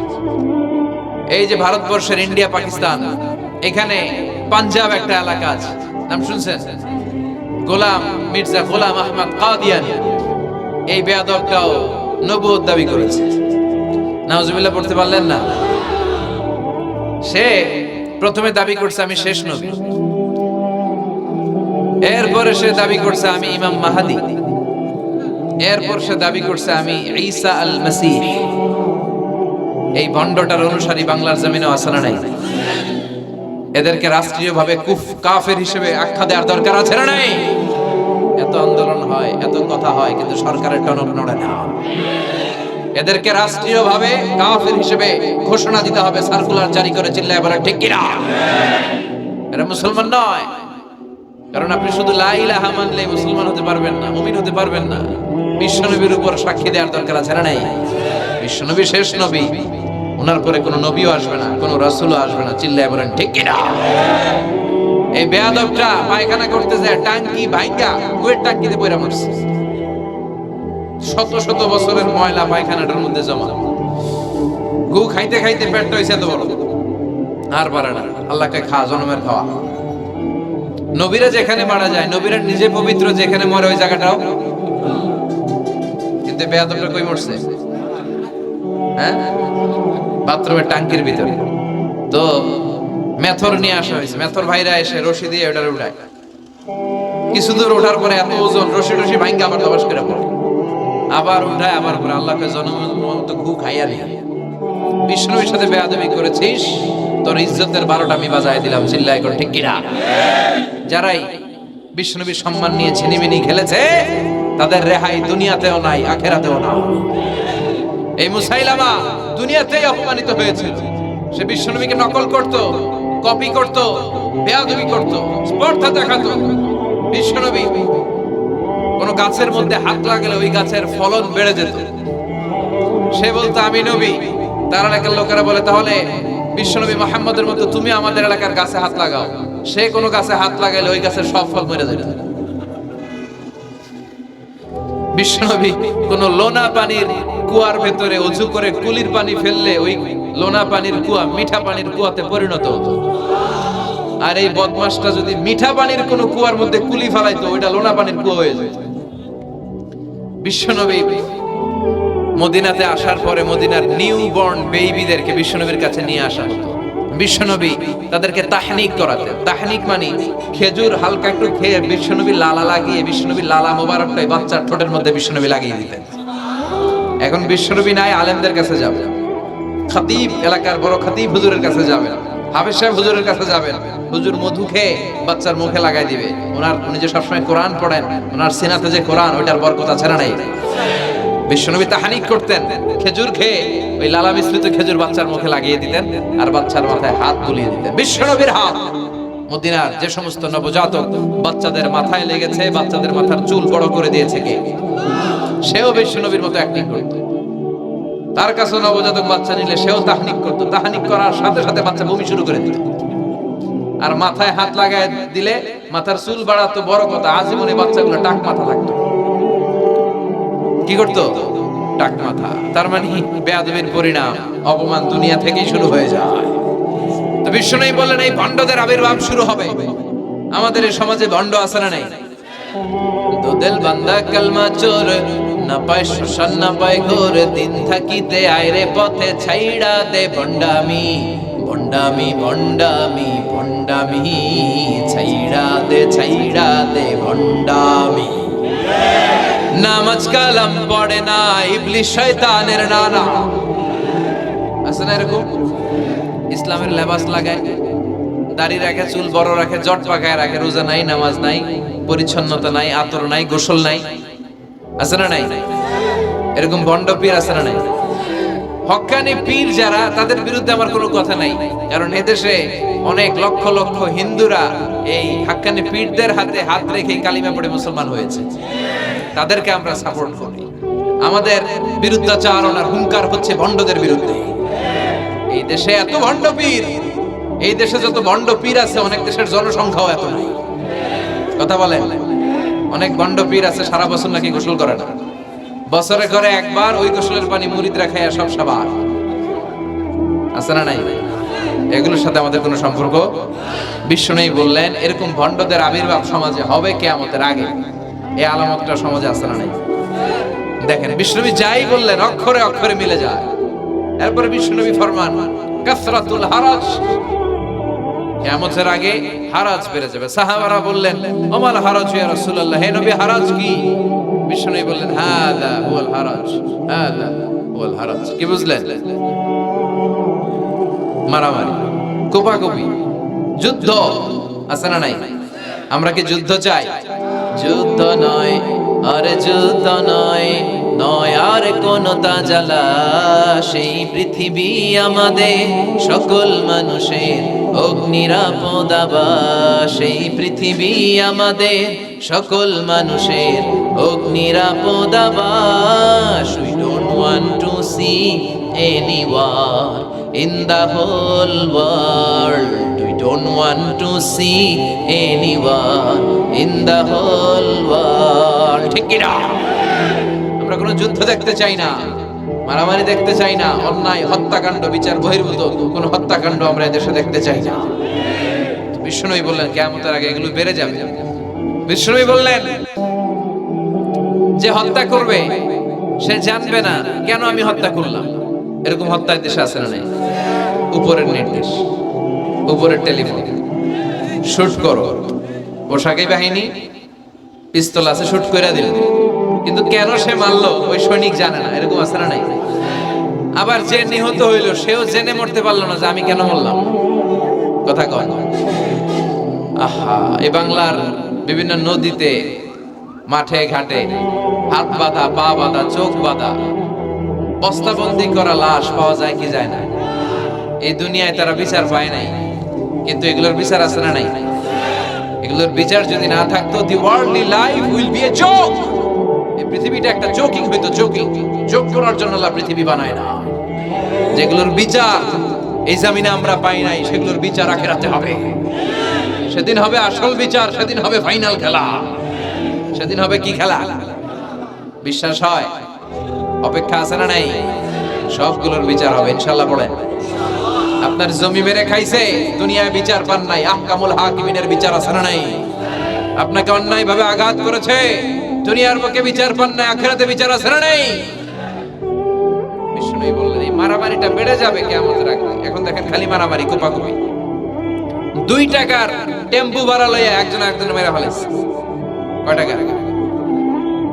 নাউজুবিল্লাহ বলবেন না? আল্লাহ এই ফিতনা থেকে তুমি আমাদের বাঁচাও। এরপর বিশ্বনবী বললেন দিয়াউল আমানা, কিয়ামতের আগ দিয়ে আমানতের খেয়ানত হবে। এটা আমাদের সমাজে আছে না নাই? বিশ্বনবী বললেন কিয়ামতের আগ দিয়ে আমানতের খেয়ানত হতে থাকবে। ইদা দুইয়াতিল আমানাতু ফান্তাযিরিস সাআ। সাহাবারা প্রশ্ন ছুড়ে দিলেন, ইয়া রাসূলুল্লাহ মাতা সাআ, কখন কিয়ামত হবে? বিশ্বনবী বললেন ইদা দুইয়াতিল আমানা, যখন আমানতের খেয়ানত হবে তখন কিয়ামত হবে। সাহাবীরা আবার প্রশ্ন ছুড়লেন, কাইফা ইদাআতুহা ইয়া রাসূলুল্লাহ, হে নবী আমানতের খেয়ানত কেমন করে হবে? বিশ্বনবী বললেন ইদা উসিদাল আমরু ইলা গায়রি আহলিহি ফান্তাযিরিস সাআ, যে লোকটা যেই চেয়ারে বসার যোগ্য নয় তাকে যখন ওই চেয়ারে বসিয়ে দেওয়া হবে তখনই কিয়ামত হয়ে যাবে। এরকম আমানতের খেয়ানত তো ভুই করে নাই। ধরেন একজনকে আপনারা প্রধান বক্তা হিসেবে দাওয়াত দিলেন, জানে না কোরআন, জানে না হাদিস, জানে না বক্তৃতা, এটা কিয়ামতের আলামত না? এটা আমানতের খেয়ানত না? এই দেশের শিশু বক্তা আছে না নাই? কথা কন। আহা, এদিকে আর কি মানুষ হয়েছে? শিশু বক্তা হইলে 3 গুণ হবে। বিল্ডিং টিল্ডিং ভাঙ্গা, প্যান্ডেল ম্যান্ডেল খুললা, অবস্থা সারা। এত মানুষ বুঝে কি বলে ও নিজেও জানে না, কি যে জানে না ওইটাই জানে না। সবকিছুর একটা বয়স আছে। তোমাকে পড়াশোনা করতে হবে, তোমাকে ডিগ্রি অর্জন করতে হবে, তোমাকে জানতে হবে, তোমাকে বিশ্লেষণ করার, অ্যানালাইসিস করার ক্ষমতা রাখতে হবে। ছোট বাচ্চা যদি মুরব্বির মতো কথা বলে আমরা এটার বেয়াদব বলি। আপনারা বই করে কি বলেন? বেয়াদব। পাশে খতিব সাহেব হুজুর, এখানে হাফেজ সাহেব হুজুর, এখানে ইমাম সাহেব হুজুর, এখানে কামিল মাদ্রাসার প্রিন্সিপাল, এখানে জগৎ বিখ্যাত মুহাদ্দিস, আর সে বেয়াদবের মতো পায়ের উপর পা তুলে আঙ্গুল নাড়িয়ে নাড়িয়ে কথা বলে। এটা কিয়ামতের আলামত। এগুলো বন্ধ করেন, এগুলোর সাথে ইসলামের সম্পর্ক না। যারা কোরআনের কথা জানে, যারা আলেম, তাদেরকে দাওয়াত করেন, জ্ঞান গর্ভ আলোচনা করবে, আপনার জীবনকে উজালা করে দিবে কে? কিন্তু লোক জড়ো করার জন্য এগুলো করে। আহা, তাফসীর মাহফিলের ভিতরে এই শো অফ, খালি লোক দেখানো মানসিকতা। কে আসলে বেশি লোক হবে এরা দাওয়াত করবে। মাহফিল হইলে এরা লাগবে, ওরে লাগবে, এরা লাগবে। আমগো অবস্থা হালুয়া টাইট। 15,000 দাওয়াত ইনভাইটেশনের মধ্য থেকে 90টা প্রোগ্রাম রেখেছে এই বছর। 15,000। এটা কিয়ামতের আলামত না? সুবহানাল্লাহ। আর এটা কিয়ামতের আলামত কেন? আমারে লাগবে কেন? আপনার এলাকায় মুহাদ্দিস নাই? আপনার এলাকায় মুফাসসির নাই?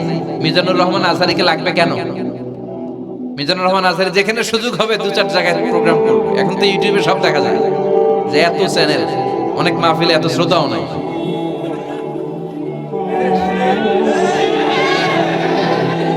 কথা কন। এখন কোথাও যেতে পারি না।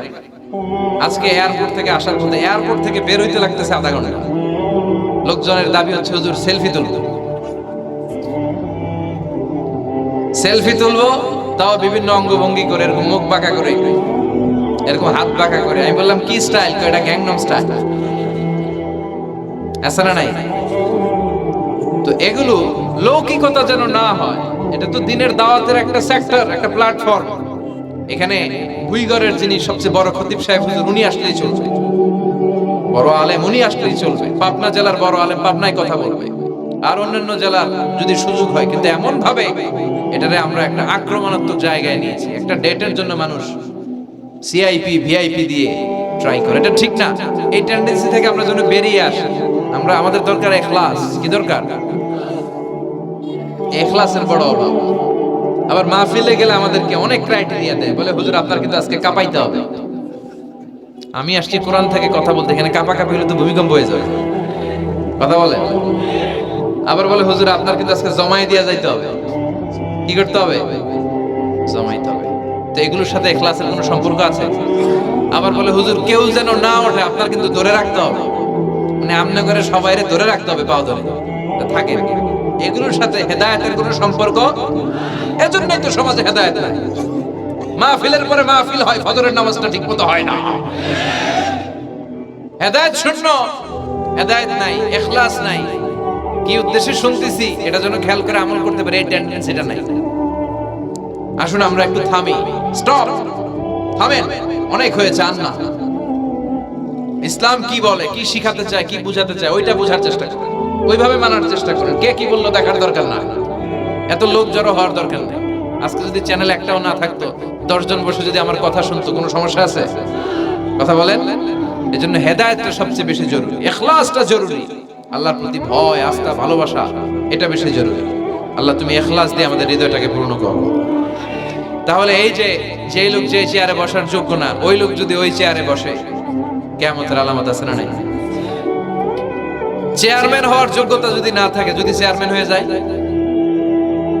হ্যাঁ, সাইয়্যিদুল কওমি খাদিমুহু, নেতা হবে তারা যারা মানুষকে খেদমত করবেন। খেদমত করার জন্য 1.5 কোটি টাকা খরচ করে চেয়ারম্যান ইলেকশন করে। 5 কোটি টাকা, এগুলো কেন? এই ট্রেডিশন দেশে আসলো কেন? উনি টাকা খরচ করবে কেন? ওনার চা খাওয়ানো আর সিগারেট খাওয়ানো লাগবে কেন? উনি তো আমাদের খাদেম হওয়ার জন্য আসছে। উনি জনপ্রতিনিধি হয়ে দাঁড়াবে, যাকে আপনারা পছন্দ করবেন ভোট দিবেন না। হাজার হাজার কোটি টাকা, শোডাউন, সব আছে না নাই? কিয়ামতের আলামত। মসজিদের সভাপতির সাথে মসজিদের কোনো সম্পর্ক নাই, আছে না নাই? সব সভাপতিকে আমি এক পাল্লায় মেপে দিচ্ছি, বেশিরভাগের এই অবস্থা। ভালো 2-1 আছে, আমি জেনারেলাইজ করছি না। সভাপতি তো হবেন তিনি যার সাথে মসজিদের দরদ বেশি, মায়া বেশি, মসজিদে যায় বেশি, ঠিক কিনা? এখন বছরে ওনারা একবার খুঁজে পাওয়া যায় না উনি সভাপতি, উনি সেক্রেটারি, উনি ক্যাশিয়ার, আছে না নাই? তার মানে উনি এখানে বসার যোগ্য ছিল না, ওনার বসানো হয়েছে। যেই লোক যেই চেয়ারে বসার যোগ্য না, তারা যখন ওই চেয়ারে বসিয়ে দেওয়া হবে, বিষ্ণু বললেন তখনই কিয়ামত হয়ে যাবে। কিয়ামতের আলামত আমানতের খেয়ানত, এটা অনেক বড় বিষয়। আমার সম্পদ আছে, এই সম্পদটা আল্লাহর দেয়া আমার কাছে আমানত। আমার শক্তি আছে, এই শক্তি আমানত। যুবক যারা আছো, তোমাদের যৌবনটা আল্লাহর দেয়া, তোমাদের কাছে সবচেয়ে বড় নেয়ামত এবং আমানত। তোমরা এখন চাইলে অনেক কিছু করতে পারো। তোমাদের একটা সদিচ্ছা তোমাদের এলাকাটারে জান্নাতি বানিয়ে দিতে পারে। তোমরা চাইলে সাগরের স্রোতকে পাল্টে দিতে পারো, বাতাসের গতিকে উল্টে দিতে পারো, তোমরা ইতিহাস রচনা করতে পারো। বিশ্বনবী যখন তোমাদের মতো যুবক ছিল, তিনি হালাফুল ফুদুল যুব সংঘ করেছেন। গানের কনসার্ট করে নাই, যাত্রাপালা করে নাই, নাচানাচি করে নাই। উনি হাতে হাত রেখে বলেছেন, মক্কার বুকে কোনো টেন্ডারবাজি থাকবে না, মক্কার জমিনে কোনো চাঁদাবাজি থাকবে না, ধর্ষণ থাকবে না, মক্কার জমিনে কোনো দুর্নীতি চলবে না। যুবকদেরকে নিয়ে উনি এই কাজগুলো করেছেন। এখন একটার পর একটা আমানত আমরা খেয়ানত করে চলি। আমার সম্পদ আমার আমানত, আমার ছেলে মেয়ে আমার আমানত, আমার ছেলে কার সাথে মিশে, ও ডিশের কোন চ্যানেল দেখে, ও ইউটিউবে কোন সাইট ব্রাউজ করে, এটার ব্যাপারে কিয়ামতের দিন আমরা জিজ্ঞেস করবে কে? কারণ এটা আমানত। যিনি চেয়ারম্যান, পুরো ইউনিয়ন পরিষদ তার কাঁধে আমানত। যিনি এমপি, ওনার এলাকায় কি ঘটে না ঘটে এটা খোঁজ খবর নেওয়া তার আমানত। মেম্বার অফ দ্য পার্লামেন্ট যিনি আছেন এই এলাকার, তার এলাকায় যদি ইয়াবার আড্ডা বসে, গাঞ্জার আসর বসে, এটার দায়ভার তিনি এড়াতে পারেন না। তার এলাকায় ধর্ষণ হলে এটার দায়ভার তিনি এড়াতে পারেন না। এটা তো আমানত। যিনি মন্ত্রী, পুরো মন্ত্রণালয় এটা তার কাঁধে আমানত। যিনি মাননীয় প্রধানমন্ত্রী, আমার 56,000 বর্গ মাইলের প্রতিটা ইঞ্চি মাটি তার হাতে আমানত। এটা অনেক বড় বিষয়। আর মুমিনের বৈশিষ্ট্য হচ্ছে ওয়াল্লাযীনা হুম লিআমানাতিহিম ওয়া আহদিহিম রাউন। যারা বিশ্বাসী তারা কথা দিয়ে কথা রাখে আর আমানতের খেয়ানত করে। এজন্য আমানত পূর্ণ করতে রাজি আছেন?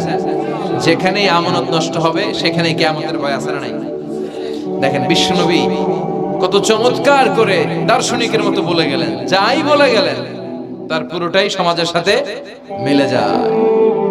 আমরা যেন আমানতের খেয়ানতকারী না হই, আমরা যেন আমানতকে সংরক্ষণ করতে পারি। আল্লাহ তুমি তৌফিক দাও। এরপর বিশ্বনবী বললেন আত-তাজাউল ফিল বুনিয়ান, কিয়ামতের আগে বড় বড় টাওয়ার বানানোর প্রতিযোগিতা শুরু হয়ে যাবে। আছে না নাই?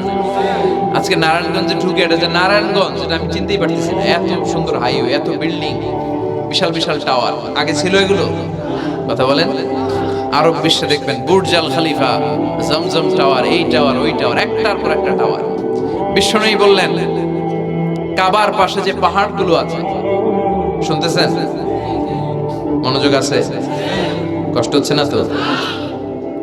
কাবার পাশে যে পাহাড়গুলো আছে, কাবার পাশের টাওয়ারের উচ্চতা যদি পাহাড়ের চেয়ে উঁচু হয়ে যায়, ফাআলাম ফাইন্নাল আমরা কদ আদাল্লাক, জেনে রাখো কিয়ামত বেশি দূরে নাই, কিয়ামতের ছায়া তোমার উপরে ছায়া দিচ্ছে। এখন মক্কা শহরের পাহাড়ের চেয়ে হাইট বেশি এরকম বিল্ডিং আছে না নাই? কাবা ঘরের পাশেই তো একটা আছে, জমজম টাওয়ার, 120 তলা উঁচু।